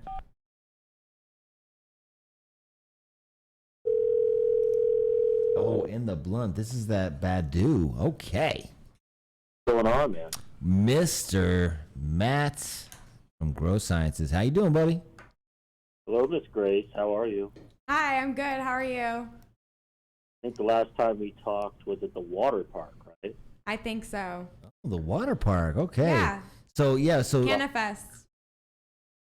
Life good? Everything's going okay? Great. Fabulous. I see some of your stories sometimes, and they crack me up. I'm sure you do. Well, you shouldn't let those guys get to you. I never know why you let those guys get to you. I use them as examples. Just ignore them. Stupid dancing shit that I saw today. Just ignore them. They're jealous. Oh wow, I didn't see this story today. Nice. So I'll have to chime in on that though. My man, thank you very much for blessing the audience with giveaways and then on a larger scale today, man, like we talked earlier, but let's talk about what motivated you, or how that came about, that post. Well, I don't think I really think that far in advance. Instagram's tough to stay, I don't know, relevant or fresh or not the same as everybody else. And you know how I feel about the whole Arizona cultivation scene. I mean, there's just not, it's what it is, right? And I think the next evolution is going to be basically like showing people what really goes into this shit and not, you know, maybe what you hear, you know, and whatnot. So, starting, you know, we were scoping yesterday. I mean, we scope every day in the grow, but we had found this really odd leaf that had a bunch of aphids on it, just all kind of collected, running from the beneficial insects. And those are not pesticides, just so we're on the same page. We actually don't use any pesticides at this point. So, Okay, yeah, my bad. Bad terminology earlier. I knew I wasn't hitting it right, and I felt bad for that. My. Thank you for correcting me. You don't need to apologize. It's not a big deal. I was just kind of clarifying that, you know. And I think that there's a massive disconnect between the people growing with 1 light or 2 lights and the people growing with 1,600 lights. And I think there's a way to do both really successfully. And I think I just kind of want to level with everyone about what it costs, what it takes, what you do. I don't really give a shit like what the other grows are doing, because that's not my business, nor is it my problem. And you and I have talked for a while, and you know I don't talk shit about the other grows. I know how hard this shit is, so I have zero interest in that. But that's the motivation, man. I mean, I want to start getting everybody on the same page, because we're in the only industry where the answer to everything is just fuck that guy and burn that shit to the ground. And, you know, it's ridiculous. Like, it's absolutely insane, you know. And when you go to your buddy's house and he grows you a zucchini, and he gives you a zucchini and, man, there's a fly or there's something on it, you don't go, fuck you, man, I'm going to burn your house down. You know, but in our world, it's like, dude, these guys are evil criminals and, you know, they're ruining the world. And it's like, dude, relax. I don't know if you've met most of the kids that work at Grow Sciences. The only criminals they are is the amount of fucking weed they smoke on the hourly, then go back to work. Man, your crew, whenever I'm down there, all the Grow Sciences team is like, just seems very positive, very happy to be there. Very we have our moments, good team. okay? We have our moments, I'm sure, right? But if I we mean, had done everything right, Grace wouldn't be on that side of the microphone. She'd still be by my side in the grow. So I think I can acknowledge my failures, which are frequent and many, and that's okay. And just turned 44 last week, so they've certainly accumulated up over the years. But hopefully this next generation does it a lot better than I do. And I'm totally good with that. I'm certainly ready for that. But yeah, that's it. I mean, it's an easy motivation. Let's just get everybody on the same page. Let's show everyone what's up. I mean, even earlier in your chat, you have some clown talking about, oh, if they have SOPs, da-da-da-da-da. It's like, my dude, we have SOPs. We literally don't spray any pesticides. These beneficial insects I'm dropping $40K a month on plus, so that you have the cleanest cannabis known to man, flowering 70, 80 plus days in some situations. Like, we're working really hard to provide a good product. So people just don't know, and it's easier to talk shit from the couch. And that's okay. Like, that's the nature of this business, and that's certainly okay. Cannabis has definitely changed in my lifetime, though, because you and I have talked about this. It was only about 10 years ago where growers always shared their fails. Right? Growers always shared their fails. Then all of a sudden it became a game of gotcha. And the new dick measuring contest in cannabis is like soil versus hydro versus who's the clean. And it's like, Jesus Christ, just smoke the shit. This is the same problem I have like at the lounge when everyone's like measuring their dab hits to the temperature, to the degree. Yeah. I used to take hot night hits in a car driving. Like, right. People like it's me just different. have trouble relating to that. Hey, I was thinking about that earlier, and it's like, you know, to me, that's what's been interesting about the industry and building it as a business now, cannabis business and cannabis industry and everything. And then thinking about, okay, well, I've been smoking now for like 25 years, 26 years. So, and now all of a sudden I'm going to find out what is the long-term effect? What is this, that, and the other? And it's like, man, it's just, it's a trip to see. Never thought it would happen. You know, and so you have your team in there. You have 2 full-time people that are 24/7 looking at, you know, issues, and they came across this. So did they grab you, or did you just happen to be walking around and you know you just right time, right place, or you know how'd that work out? It would have ended up on my plate in an hour or two after the fact, but this one, interestingly enough, they found, and I was in the hallway walking, and I saw everyone, about 4 different people, my cultivation manager, his assistant, Kirk, and, you know, sitting around the scope looking at it. And so I walked over, and, you know, we were talking about what it was, and they're like, holy shit, this whole room is so clean, and the beneficials have just, they're so aggressive, they're literally attacking you to this one area, and we pulled the leaf off, and they didn't even want to kill off any plants in the section. I mean, the room looks gorgeous. You were in the room today, actually. That was the room you were in today. So, Okay. you know, the room looked gorgeous, so they didn't want to pull any plants, and if we thought we needed to, we would have. But I was just kind of standing there, and I'm like, man, people want to know this shit. And fuck it, let's rock. I'll take the hit. I'm great at that. I think I do a really good villain.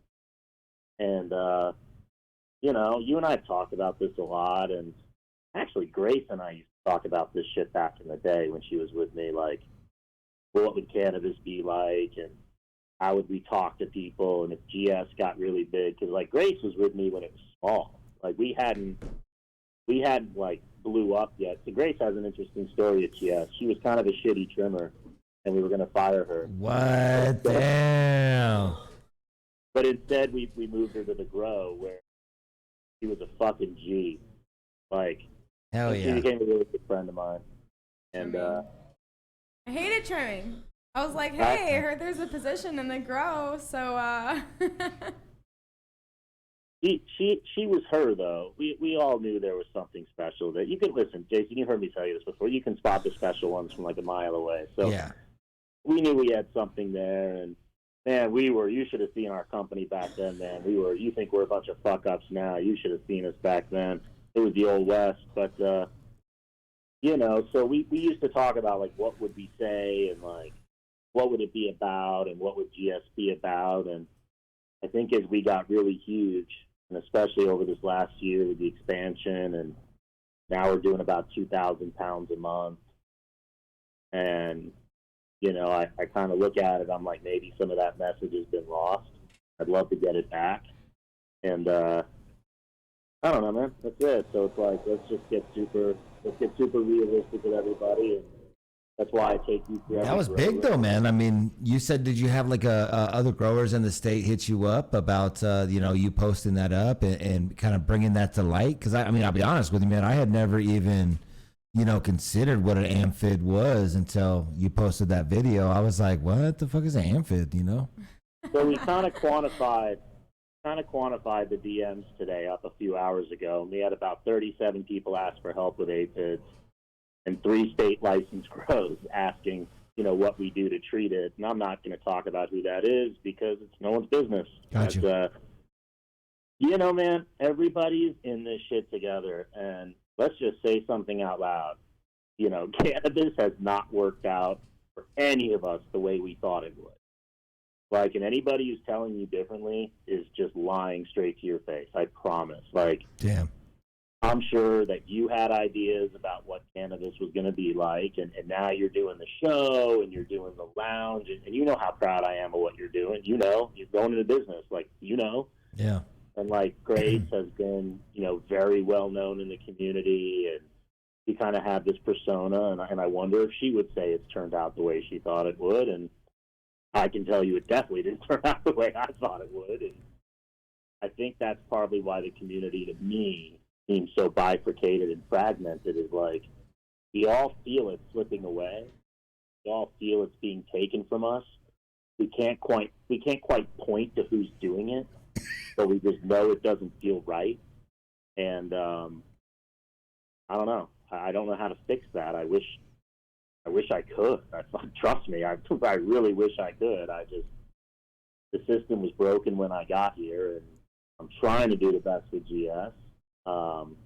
Really am, but Yeah. dude, I have to be real. I wasn't that smart when I got into this, so like, I'll do what I do from the heart the best I can, and now I've got over 100 employees who depend on me for a paycheck, and the worst inflation in the history. They can't pay for anything, so Yeah, certainly it's insane. can't go backwards. and we're going to do the best we can with what we have. But, you know, the next time we have a massive fail, which will happen, hasn't happened, you know, today, you know, like it isn't going on today, or I would have shown you in the grow, but like we're going to have a massive fail again. You're going to come in and we're going to just fucking 4K video and talk about the whole thing, and everyone can use it against us, and I'll be fine with that. I'll be totally fine with that. You know, when we post up that feedback, it seems like a lot of you know, people are on the positive side though, where they appreciate the transparency that you're giving, and I think that it will help with our expectations that we can expect from, you know, certain, you know, grows like, you know, like that are at scale like yourself. You know, we did have, you know, what would you say to a person out there that believes that you can have 100% clean facility, and that, you know, it's more so that, you know, you do a lot of tours, right? So you do have people come in and things like that. Like, do you So know? my answer would be to them is that they should fund that grow somewhere between Chutes and Ladders and Fantasyland and tell me how it turns out. Okay. Nice. And that's this direct. We're talking right now. We've got Matt from Grow Sciences on the phone right now, chopping in, giving us a insight to what inspired him to post up the insight today about the amphid. And so I did have some questions about the amphid also. Like, you know, people ask me like, okay, so is that in my product? No, you know, remember I took you in the room today and I said, check it out. We defold the whole room before harvest to make it easier for harvest. You pull all this shit off. They're not there. And, I mean, does something slip through? I mean, fuck, dude, maybe. I got to be honest. I don't know if in our 6 years we've ever gotten a complaint that someone has seen a bug like that. Maybe, I don't know. And I can tell you that if it did, we'd get lit up on the internet like we fucking stole someone's dog out of their house. So I think it's overblown, you know. And I don't even know if overblown is the word. I think what I would tell people is, like, let's get real on what agriculture is and what it isn't. And then let's figure it out. And smarter people than me can come up with the answer. But these beneficial insects are here for a reason. We're utilizing them the right way. We work directly with the owner of Colbert, and I have a team dedicated just to this. And I stand behind it. And if anybody has questions, comments, or concerns, like we've done the past 6 years, why don't you come down to the building and tell me how to do it better? And if you got something, There it is. I'd love to hear it. There it is, man. Always inviting people down there to battle, not battle, but just take it on firsthand. You've had, how many years have you been in the industry of cannabis, whether it's been licensed or not? Me? Yes, sir. Well, all right. Let's see. I started smoking when I was 12. I had cancer first time, and my parents were cool. But I don't think they thought I was going to make it. So they didn't really, have a problem. So I was smoking weed. I started at 12, but nothing crazy. I mean, dude, you know, you didn't have money in Central Park. Weed wasn't good or cheap back then. Started growing it in September of '97. So what does that put me at? Almost 26 years of growing. Damn. I didn't start doing commercial till Denver in 2009. Then I've been in Arizona, you know, doing it since 12, and, you know, my caregiver collected before that. We had about, 112 lights. So, yeah, I've kind of done it. I've kind of been around. I mean, I did outdoor in Santa Rosa for 4 years, and,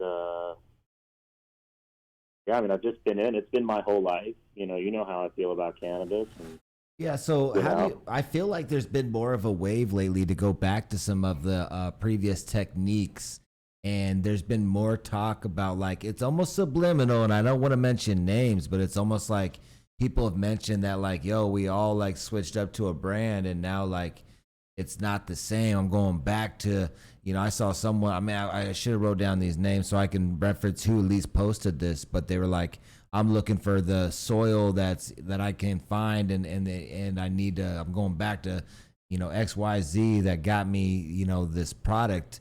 How do you? And they should do that. And how are you feeling? Oh, it was thank you, producer Richie in here said it was CJ Humboldt. CJ Humboldt posted that up. He's out there, and so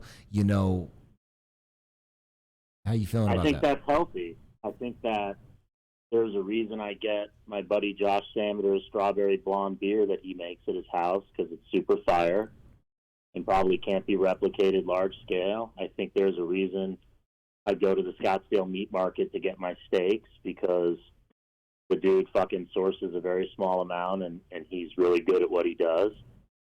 I think that, Budweiser spills more beer than a lot of brands make.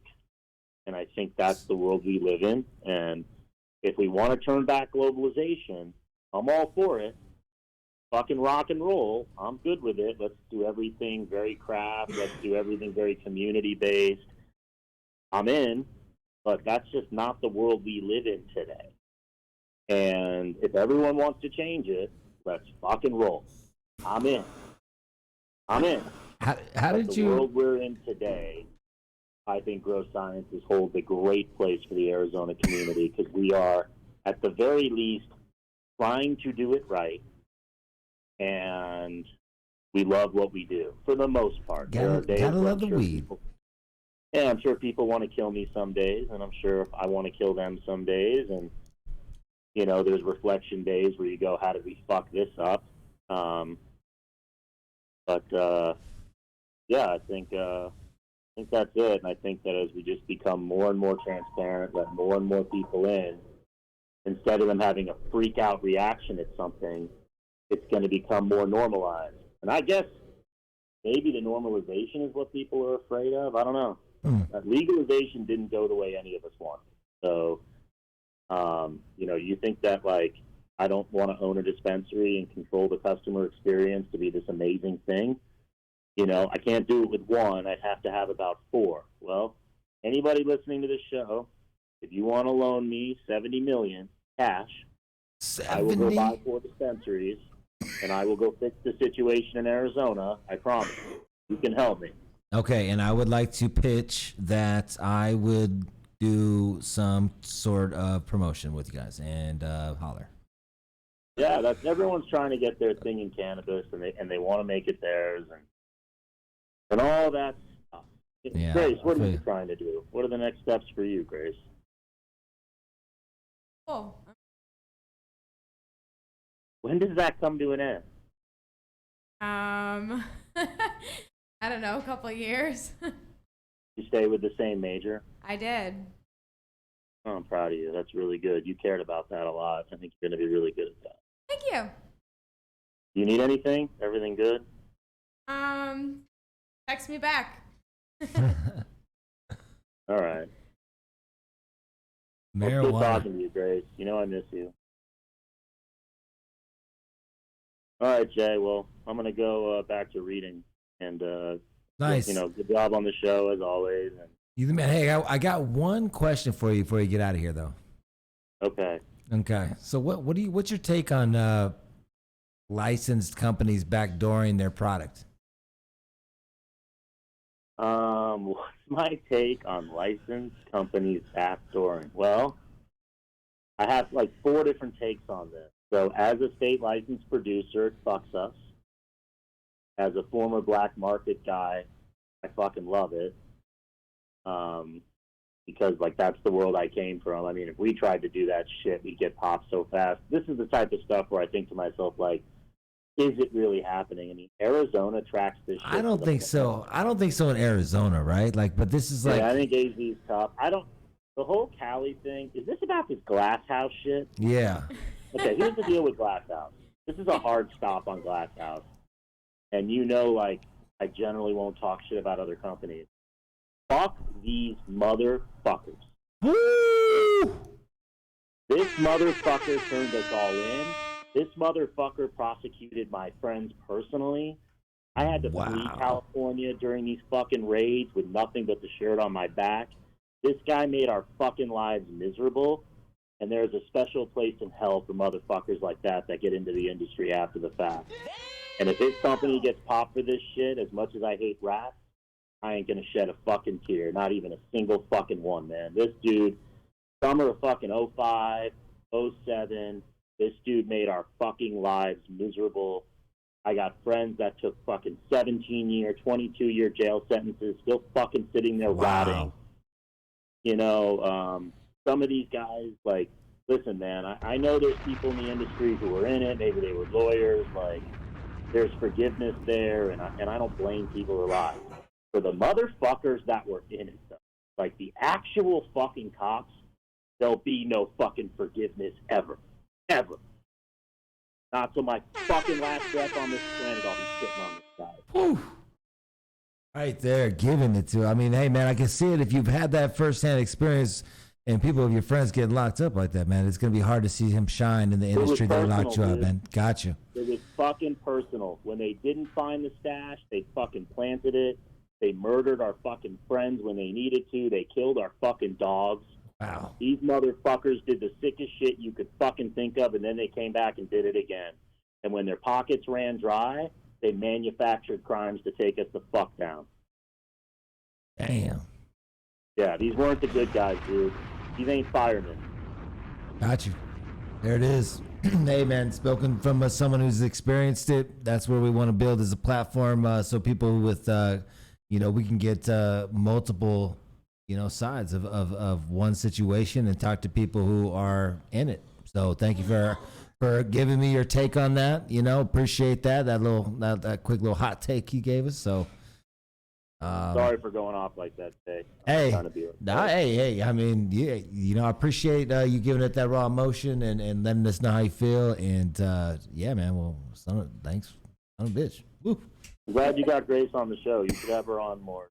Good at this shit. Yeah, she's dope. Yeah, it's dope. Yeah, Brochachi is out there doing Brochachi things now. So he called me about something. You want stuffers for the lunch boxes? Yeah, man. So we're working on something a little behind the scenes right now. But yeah, man, if you want to get down with it, I think it would be something that. I told him I'm in. Yeah, nice. I told him I'm always down. Always go down. Yeah, it'll be cool. You'll be definitely, you'll be happy you got involved. When are you gonna bring some of these haters down to the building? Hey, nice. You know what? I'm down, man. We'll talk to if. Here, I'm gonna clip this too, and so if you're out there and you're hating and you think Grow Science is out there pumping up bullshit, let's go down there and let's have a conversation. And I'm not talking about any 5-minute bullshit. I want to go row by row, all 15 fucking flowers. Ooh, all right, you heard it right there. Matt's from Grow Science is saying wide open.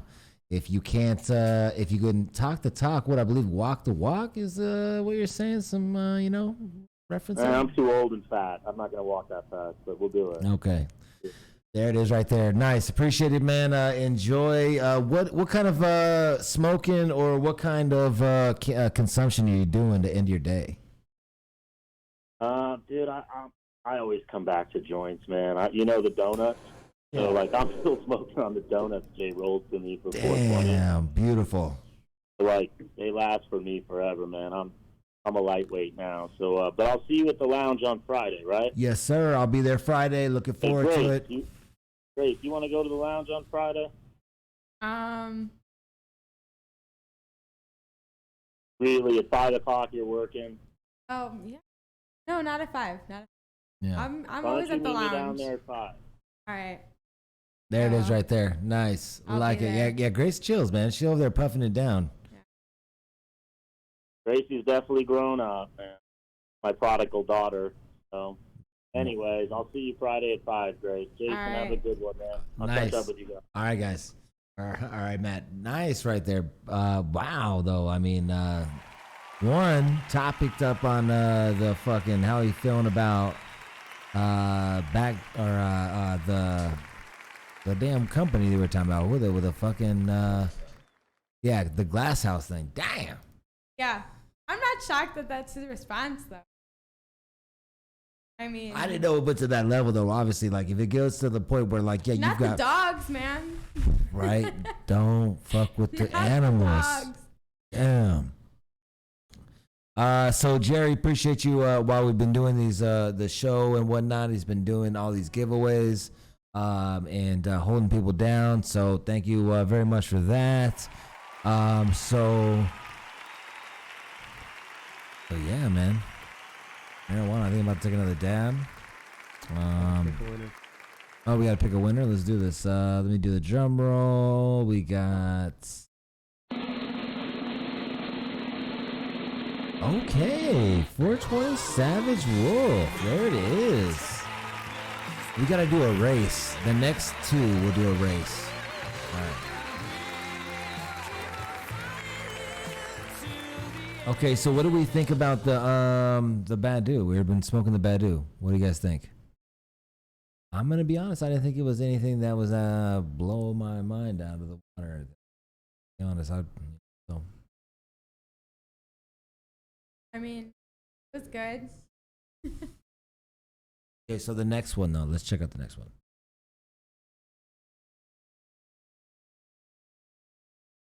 Okay, and this was by Powers Up too. Like I don't even know if I need to rip it. Actually, I probably didn't. I fucking did. Okay, here we go. Like I probably should have saved that bad dude. Okay. Let's go to motherfucker. Hit cam.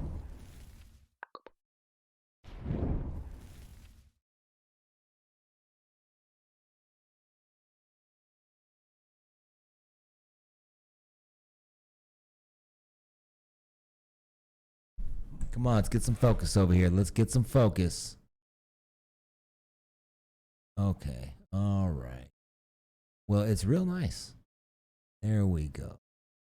Okay, see, this looks nice though. Looking forward to it. What, Grace? Purple. Yeah. No, I was kidding. It's like I couldn't hear you though. Oh. All right, so we're gonna roll this up right here. Producer Richie of the year here, doing his thing, marijuana. Okay. So yeah. So other than that, let's see what has been going on. Let's get some feedback from the people. Let's see. We asked the poll earlier. Was Elliot Calcio, was he snitching or was he protecting the industry? Like, what was it? 64% or 60% voted that he was protecting the industry. 40% said snitching.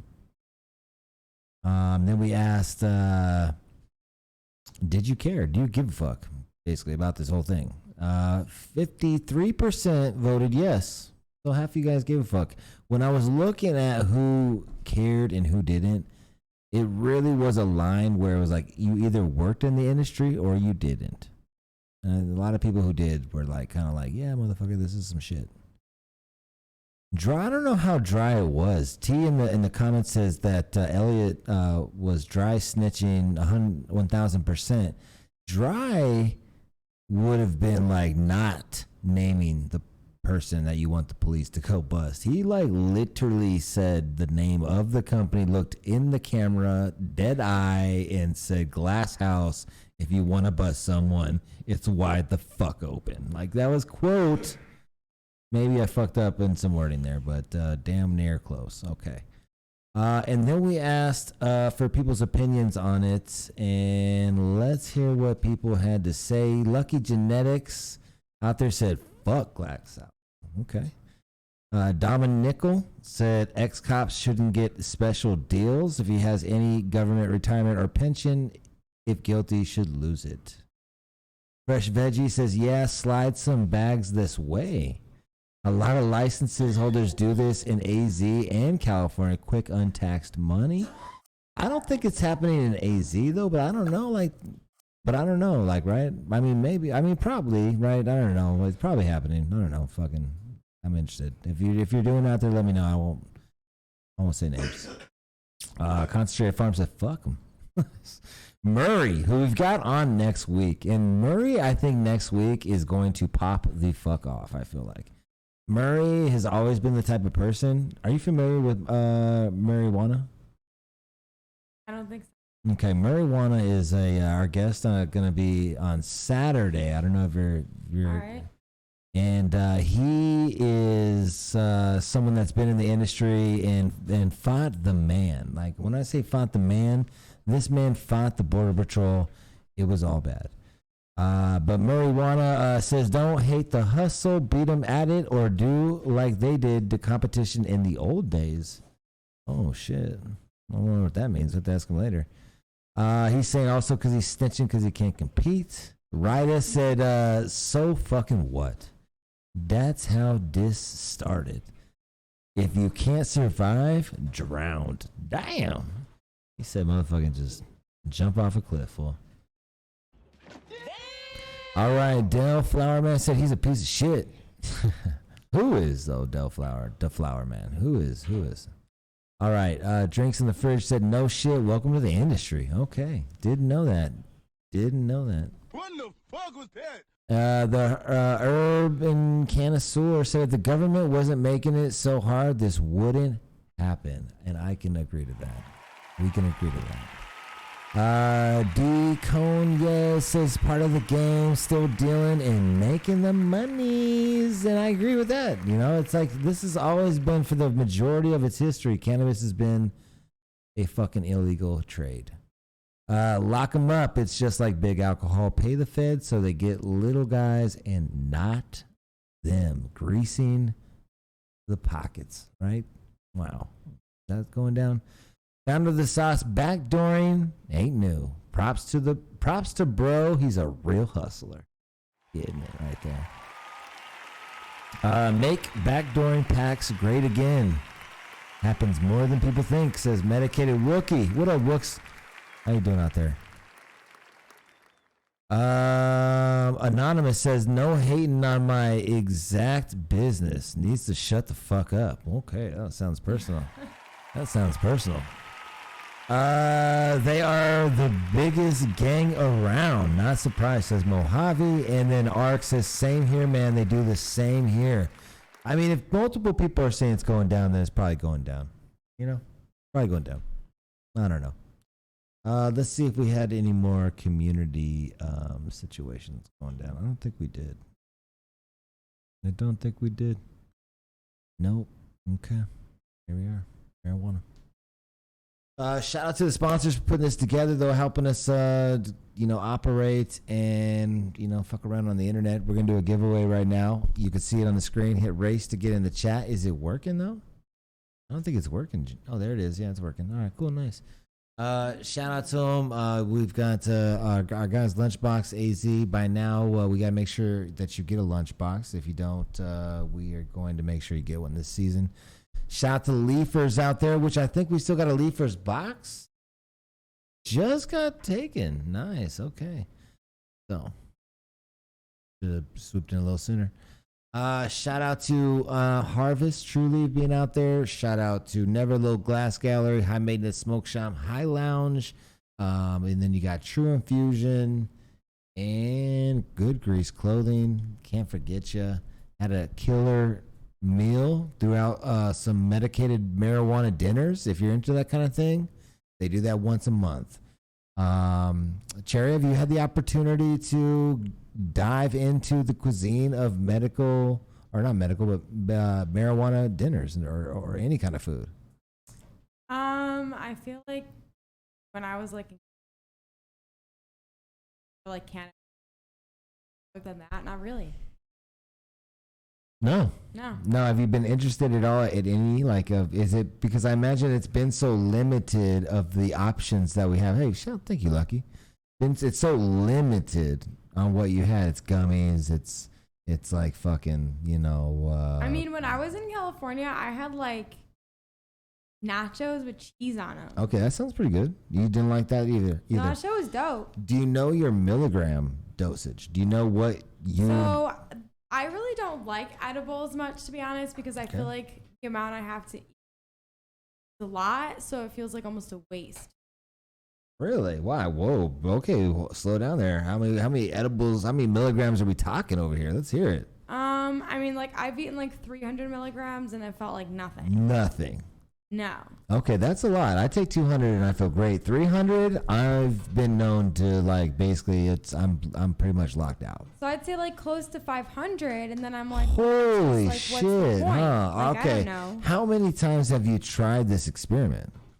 A lot. A lot. Yeah, you know how like people like I Okay. don't know, like at like events or something, people hand out like those little chocolates from the bar that's like 10 milligrams a piece or something. Like, You're like, I just don't even eat yeah. them because it just feels like a Yeah. waste to me. Like Okay. I give No. them to other people or just don't even take them so someone else can have them. Like I don't know. Some people actually say that they don't. It's like that. Our buddy Cam, Smoke Dog, he's the same way. He'll eat edibles. I do think that he ate enough one time though. He did get fucked up off them because obviously it sounds like the same way for you. Maybe if you had 1,000, right? I mean, you eat 1,000 edibles, like.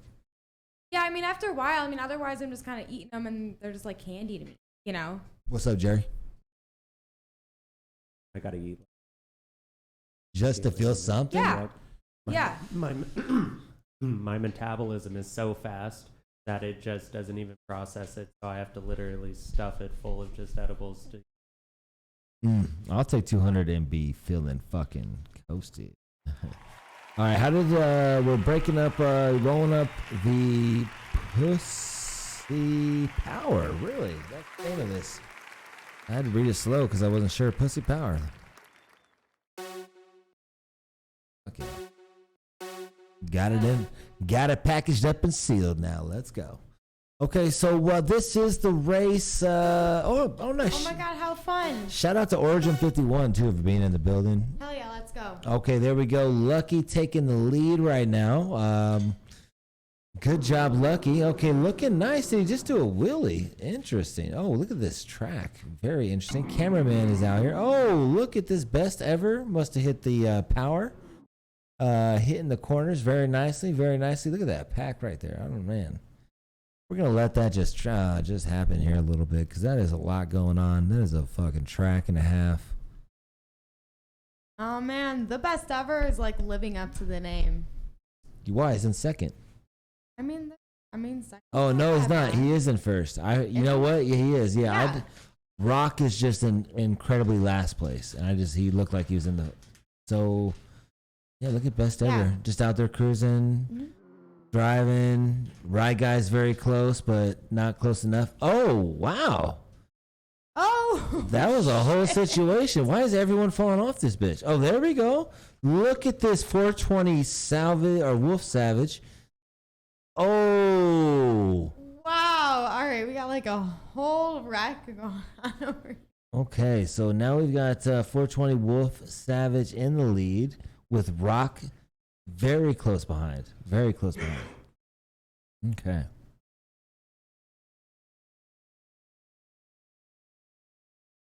Just cruising along. Oh, look at this. Origin 51 with the boost. Great timing on that boost.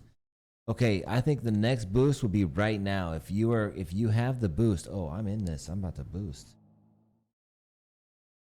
Oh yeah, look at they are out there. They just saw the. Okay, I hit the boost too, so I should be boosting it up. Look at I'm gonna boost again. I got two boosts. Man. I got two boosts a game. Here we go. Oh my god. Oh, I'm in it. I'm in it. Let's go. Let's go. No, let's go. No one is landing this freaking ramp. Okay, do I still have a boost? Let's go. Let's see if it registered. Because maybe it didn't because I didn't land it. All right. Okay, nope, it didn't. Okay, I'm in third though. I'm cruising in third. Oh, right there. Congratulations. I didn't see that was the ending.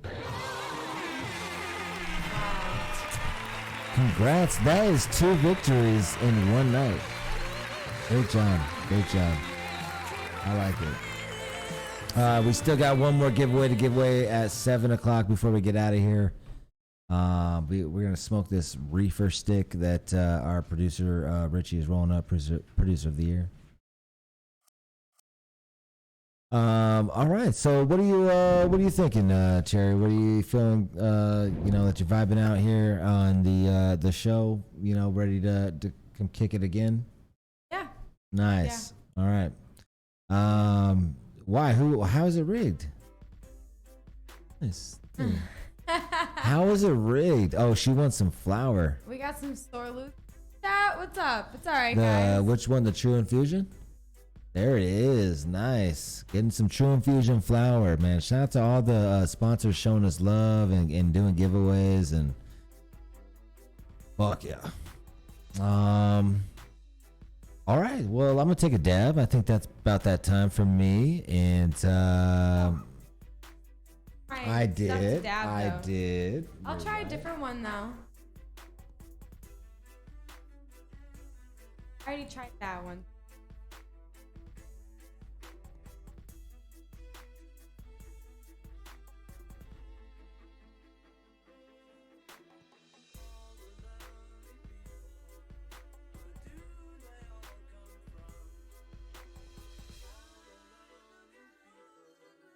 Get a little scoopy scoop myself. Even letting you get to room temperature though. Damn. Get your sloppy. Yeah, that's what's gonna have to. I mean, there's gonna be a lot in here though. Unless there's not, then you might not get any. Oh, this is so good. That's fine. Hell yeah. I'm going big globby too. Big glob. Come on. Okay. Come on. Come on, Jerry. You gotta respect that, right?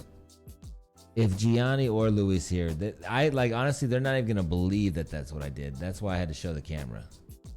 They're gonna say this fool.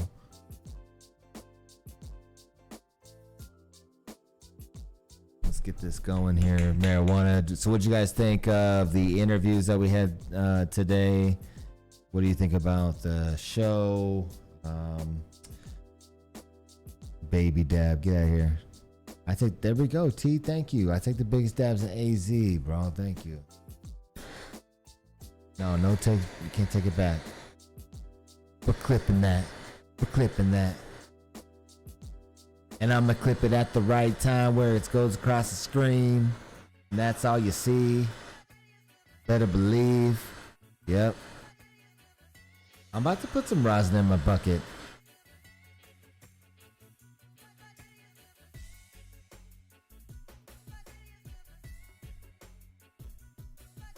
Put some rosin in my bucket. Almost thought I dropped it.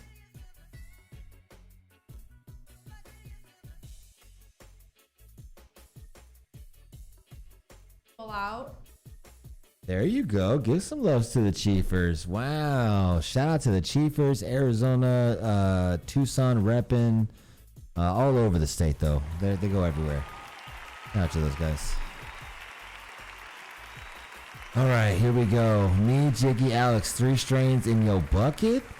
Oh, you want to put some in my bucket? Wow, ninja dabs, huh? That was a thing back in the day. Yeah, that was a thing, man. What happened to the ninja dab? Do you think it was because the quality in hash went up and people were a little more tucked in on it? Or, you know, what was the reason? What was the cause that it just disappeared? Let's hear your reasoning. Right? I agree, Jerry. It's not ninja if I know it's coming. All right, dropped it in there. Let's go.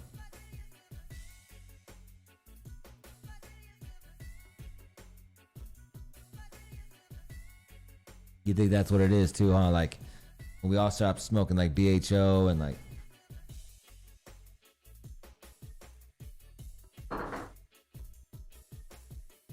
but man, you're seeing the technique get down and you're starting to see resin. Resin's looking pretty gas. Gotta admit, like it's smelling nice.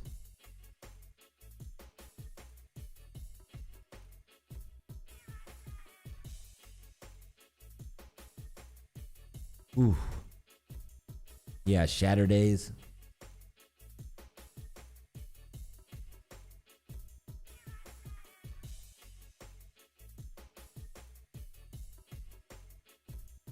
Nice. Can you toss A Q-tip again. I know I'm Q-tip slacking. Thank you.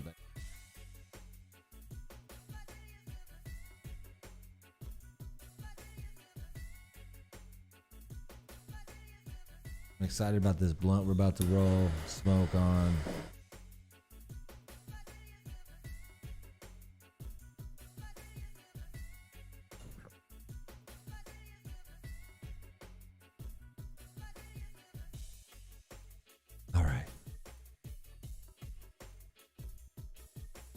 All right, great. So, our Cherry here is over his.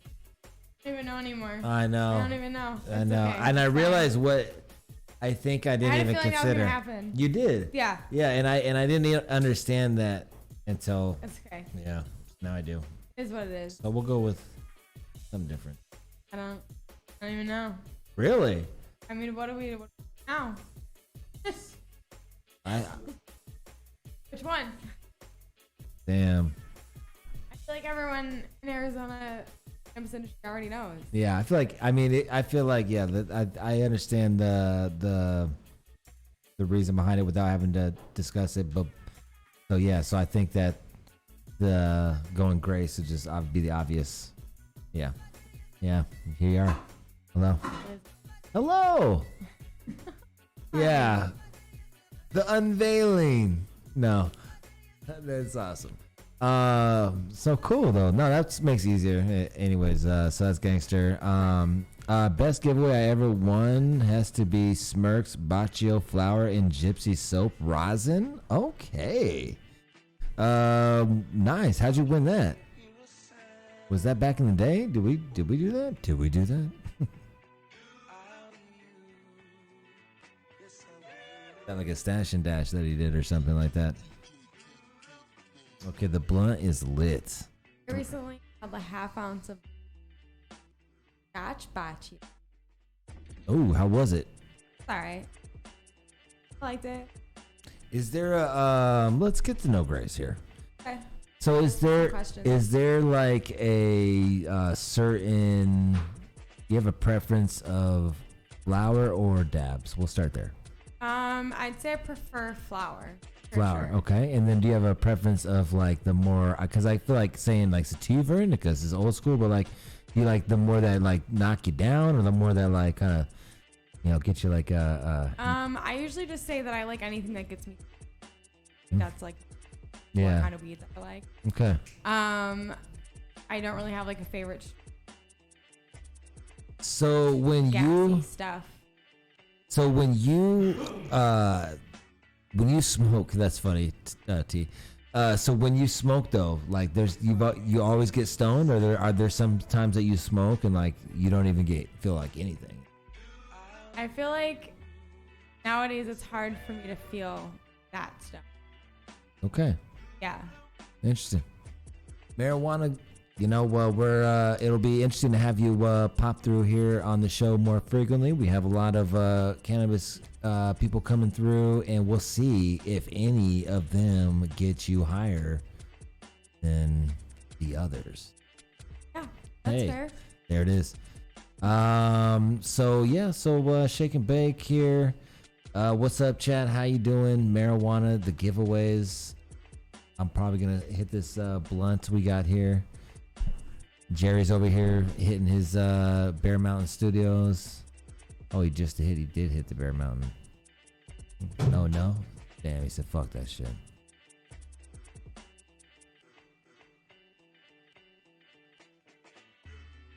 Did we do that? I had to ask, Jeppy. Okay, so we've got some things coming up on at the High Lounge. Talk about that. Got some really cool events. One of the ones that we just did though was a success with the Blunts and Bones. So we will be doing that again. If you missed it, it's okay. We had like 19 people roll blunt, and then we had 23 people join in on the domino tournament. So it was fun. Yes, and we'll have the next one June 22nd. Grace actually played in the dominoes tournament. I did. And you judged the fucking blunt contest. I did. I got to the second round in dominoes. Yeah. So were That you? was fun. How did you feel about that? You were, were you expecting to like do well? I mean, I didn't really think I would do well because I don't play that often. But I was willing to play either way. Fun. Yeah. No, I mean, what I liked about it is the event was built organically because we just throw down some fucking dominoes at the High Lounge often and stuff like that. So, and then to see like the community come together was really dope. So it's coming again June 22nd at the High Lounge. We got a lot of things going on in June. What's another one? Oh man. So we've got this SOV event that's coming down to the lounge. That's going to be where if you bring a SOV and hit it on social media or whatnot and tag everybody, you get a free eighth. Oh. Per SOV. So if you have like multiple SOVs, then like you can get like multiple eighths. Okay. So like this SOV party is going to be, I'm hoping like one of the best ones that Arizona's seen. Shout out to Lunchbox for donating the eighths, taking care of everybody. It's going to be fucking gas weed. So let's go.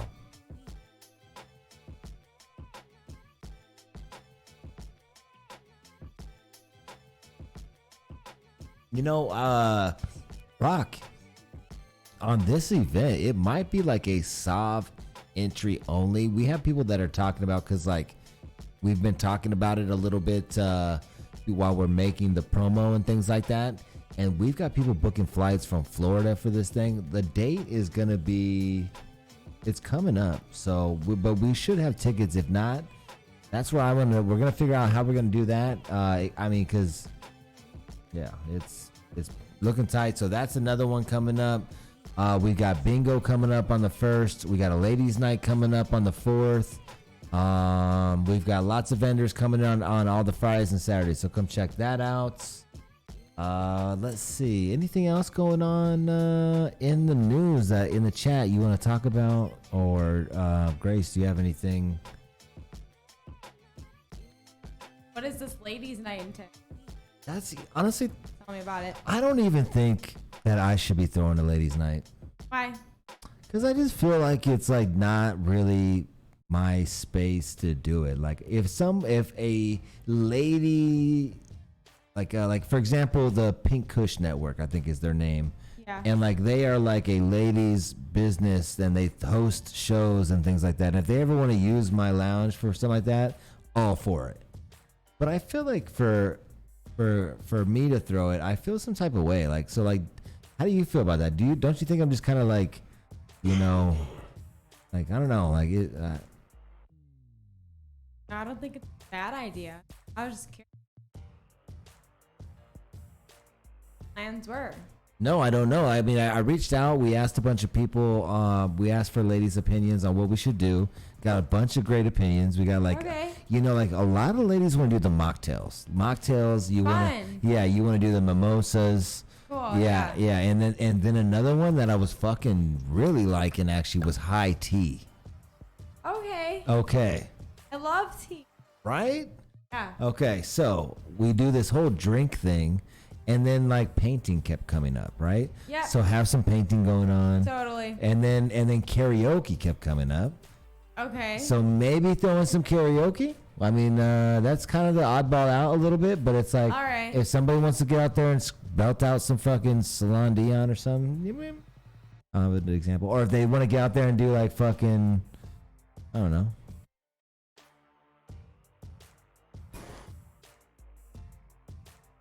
I feel like. But we're with the drinks. Yeah.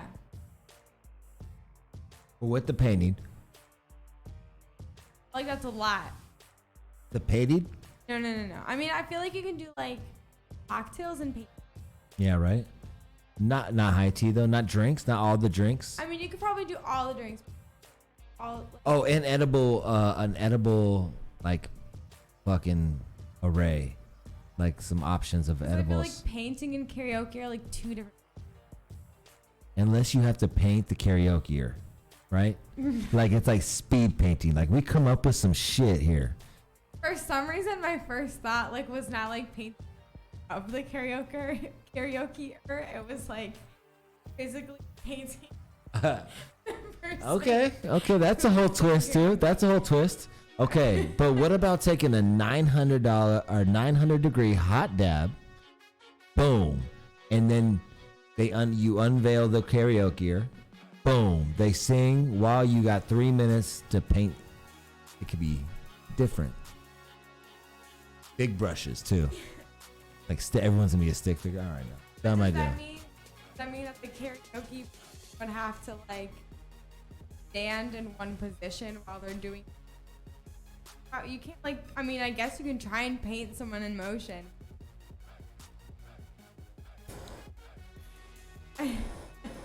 Okay, so Susie Q says tea cakes and little pastries. That's cute.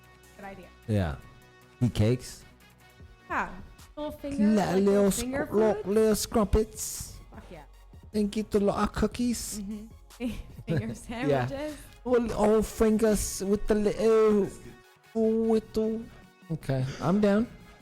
Okay, see, yeah, she said you're trying to turn this into a damn sport. Trying to make someone awesome. Okay. Yes. And the grand prize is you get to hang it. I mean, I guess if that's the kind of ladies' night you're like going for, but like, I don't know. That's funny, right? We're totally turning this into something different. Okay. I feel like you could totally do. Okay. So here's my opinion. Okay, let's hear it. Here we go. I feel like you could do 2 different ladies' nights at 2 different times and make one mocktails and karaoke. Okay. And one like cute little finger sandwiches and pastry, and then painting. And the cookies. Yeah. Okay. So You know what I I mean? get Like, it. So those are, like, multiple. those are good It's vibes. not just a 1 month thing. It's like it's got to be multiple, right? I mean, you can like wait a couple months. Okay. You can, Now, like, you know? now are guys allowed? I don't know. I don't know, right? That's what I've been asked. Because people are like, yeah, man, what's up with ladies' night and shit? I'm like, whoa. Like, it's almost like, are people suggesting? I was like, no, guys. This is like it's a ladies' event. So I would imagine that you would have to come with a lady, right? At Like max. a couples or a ladies' night. Ladies' night +1. Bring a +1. Come on. I don't know. I think we got to pull it. But I don't want to like exclude. Right? What if Exclusion some is dude not wants to drink right. tea? He's like, what's up? I like high Cute teas. little fucking, like coffee cake. Look at right guy said it. You know. And I think it's gonna be a Sunday. I think it's gonna be a Sunday event. It's not gonna be a ladies' night. Okay. Yeah, it's me in the day. Well, I feel like if you do like mocktails and karaoke, it would have to be. I mean, I guess that could be an afternoon thing. Yeah, like a little fucking like mimosa thing too. Where do mimosas go? We kind of dodged mimosas. Like a ladies' brunch. Yeah. Okay. All right, there we go. We're figuring it out here. It's going down here, but that's coming up on the 4th. Okay, that to answer your question, we're figuring that out. Yeah, we're cooking waffles. Let's go. Waffles and ladies. Waffles, yes. Okay, and then there's one more that I'm really like, damn, that shit's going to be sick. But there's a bunch.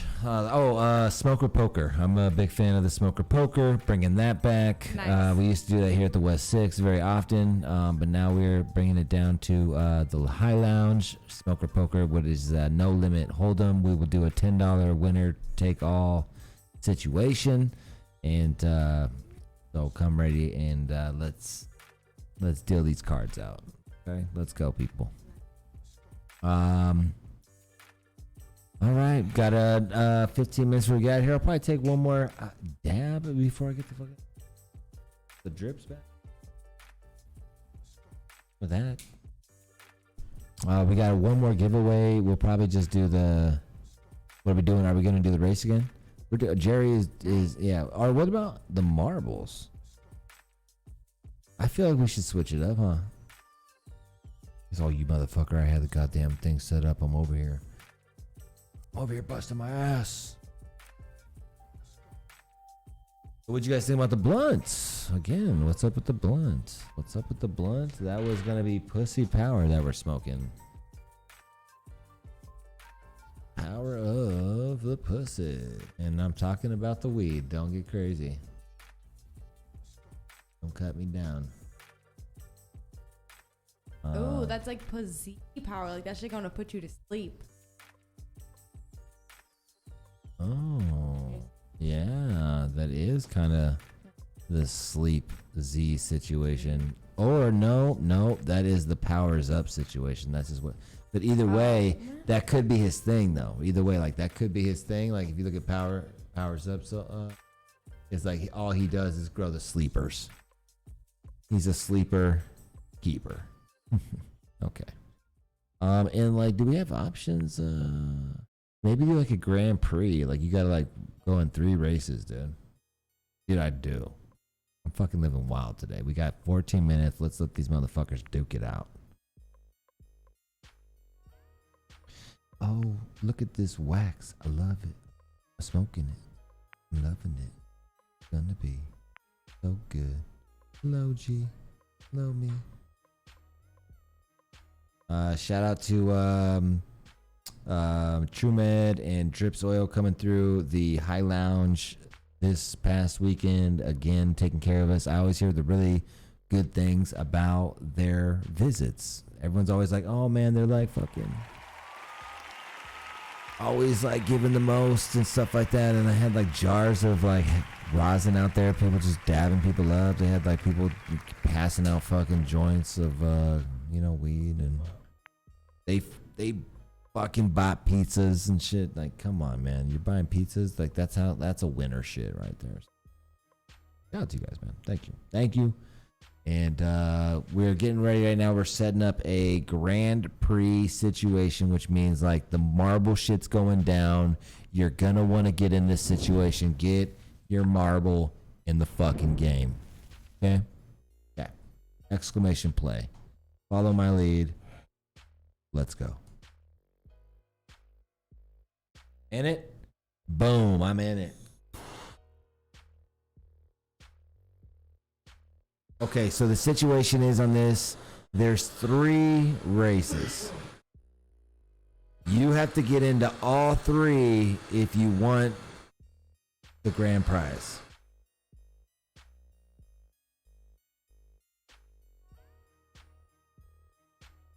If you win this first race, it means a lot for you in the grand scheme of things, but there's not a prize to it. You've got to continue. You got to keep it moving. There's no boost. There's no steering. You just fucking latch on and hope for the best.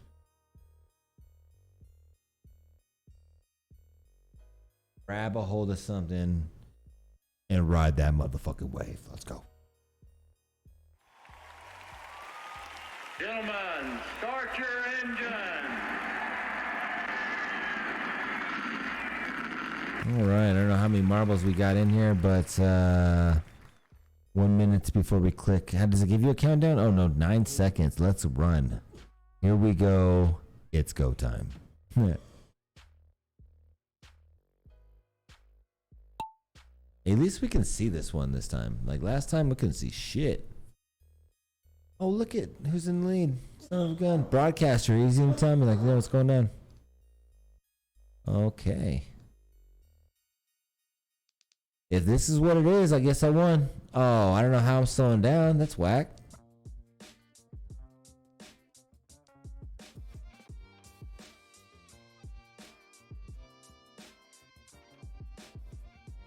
All right, where's my dad?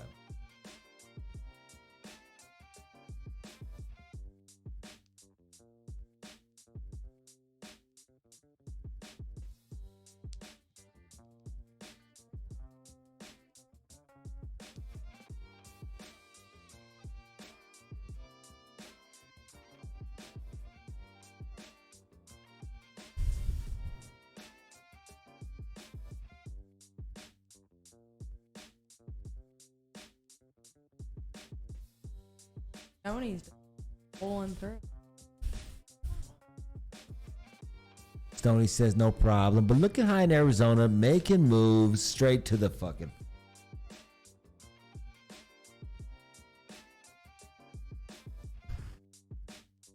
Okay, Stoney. Where's the finish line? Around the corner? I hit this corner much better than he is. Or am I? I'm slipping to third. Susie got me. And Stoney. Congratulations to you guys, all right? That was only the first race, though. There's 2 more. Strap in.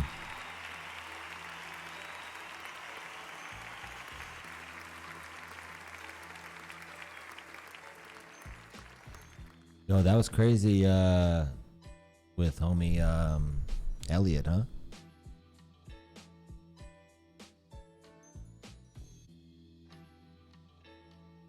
Oh.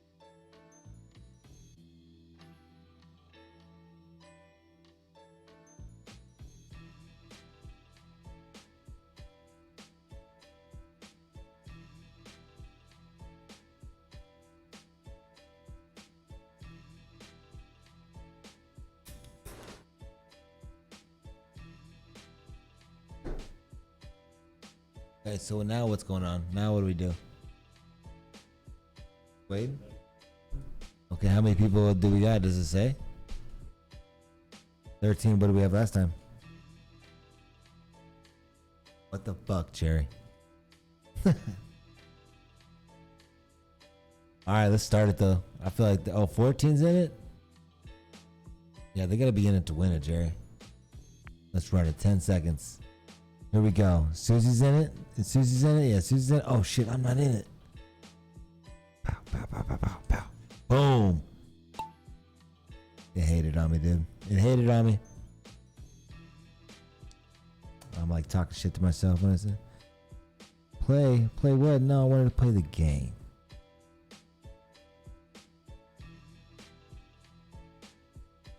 Okay, who's in the lead now? Oh, we got some newbies. Oh, Origin. Jerry's in here.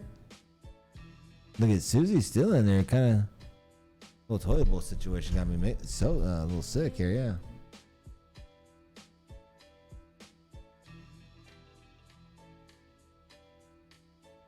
Damn, look at this track.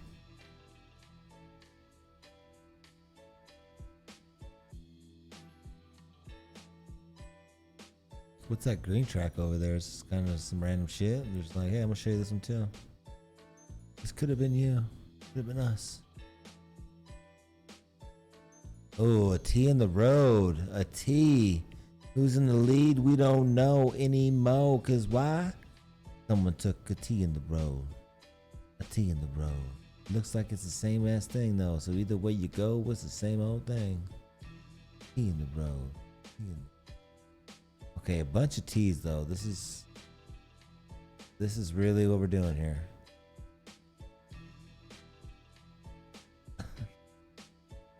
This is crazy. How many T's are we gonna get? Oh no. Oh, that was it. Okay, cool.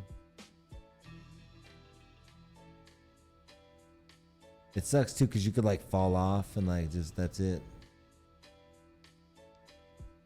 Oh, Garrick is just moving along here, no problem. Oh, someone fell before him. Judgment. Took it. Okay. Where's Susie? Okay, okay. And then who got first last time though? Where you at, Stoney? Oh, 6th, right?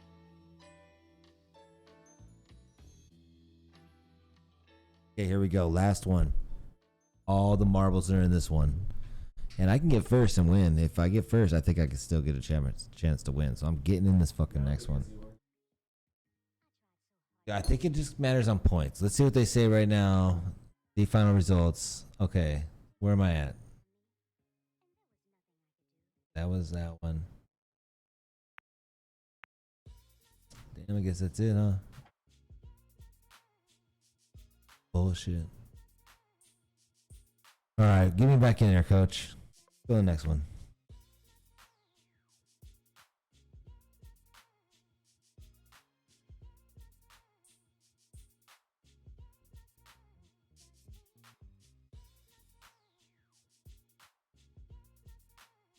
fucking in there this time. And I will ride again, and I will win this. We're going to get out of here soon. Thank you again to you guys pumping in here and checking us out, having fun. Earlier we were, we had over 50 people, watching and tuning in. And that was cool. Appreciate you guys kicking it with us.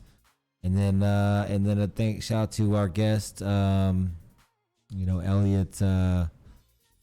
and Matt. Shout out to Grace for doing her thing. Hey.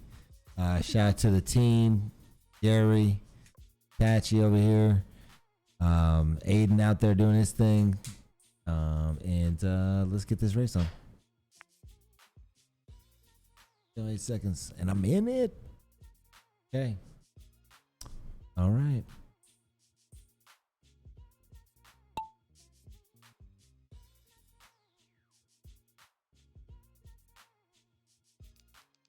Okay, this one right here. I'm gonna kick back and watch the victory slowly roll my way. Oh fuck! What the fuck? It just blew up and shit. Did you see that? Am I the only one? Wow, it's a short one. Is that it? Yeah, Doggo just won. That was it. That was the shortest race. Okay. Final results. What is it? Like fly off the. The results are in. The winners are.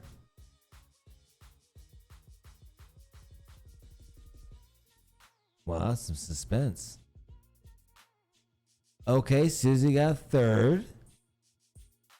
Judge got second. And the drum roll to the contest. Stoner!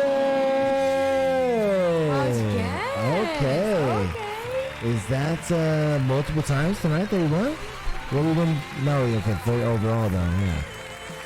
Very cool. Did I place it all? What I got? 7th? No big deal. Oh, if I just would have played another race. Yeah. Look at that. Venomous only did 2, and he. Oh, look at that. Judgment only played 2, and got 2nd. That man knows how to place the marble. All right, that's a wrap. It's 7:10. Marijuana to you guys. Hope that your weed is tremendous all of the week, and that if you go out there and try some new brands, that's amazing.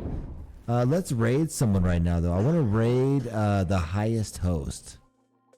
We're about to raid the highest host. He's he's gonna be in there chatting too, so when you get over there, he'll probably have some giveaways. He'll probably be smoking and doing some shit. He's pretty funny. So we're about to raid him right now. Give us 1 second while we type it in. Oh, disabled raids. He said, don't touch my shit. Okay, well, marijuana. We're out of here. See you next week. Tuesday, 4:20, same time, same bad channel. But we'll also have a special episode with Murray on Saturday. So tune in for that. And see you there.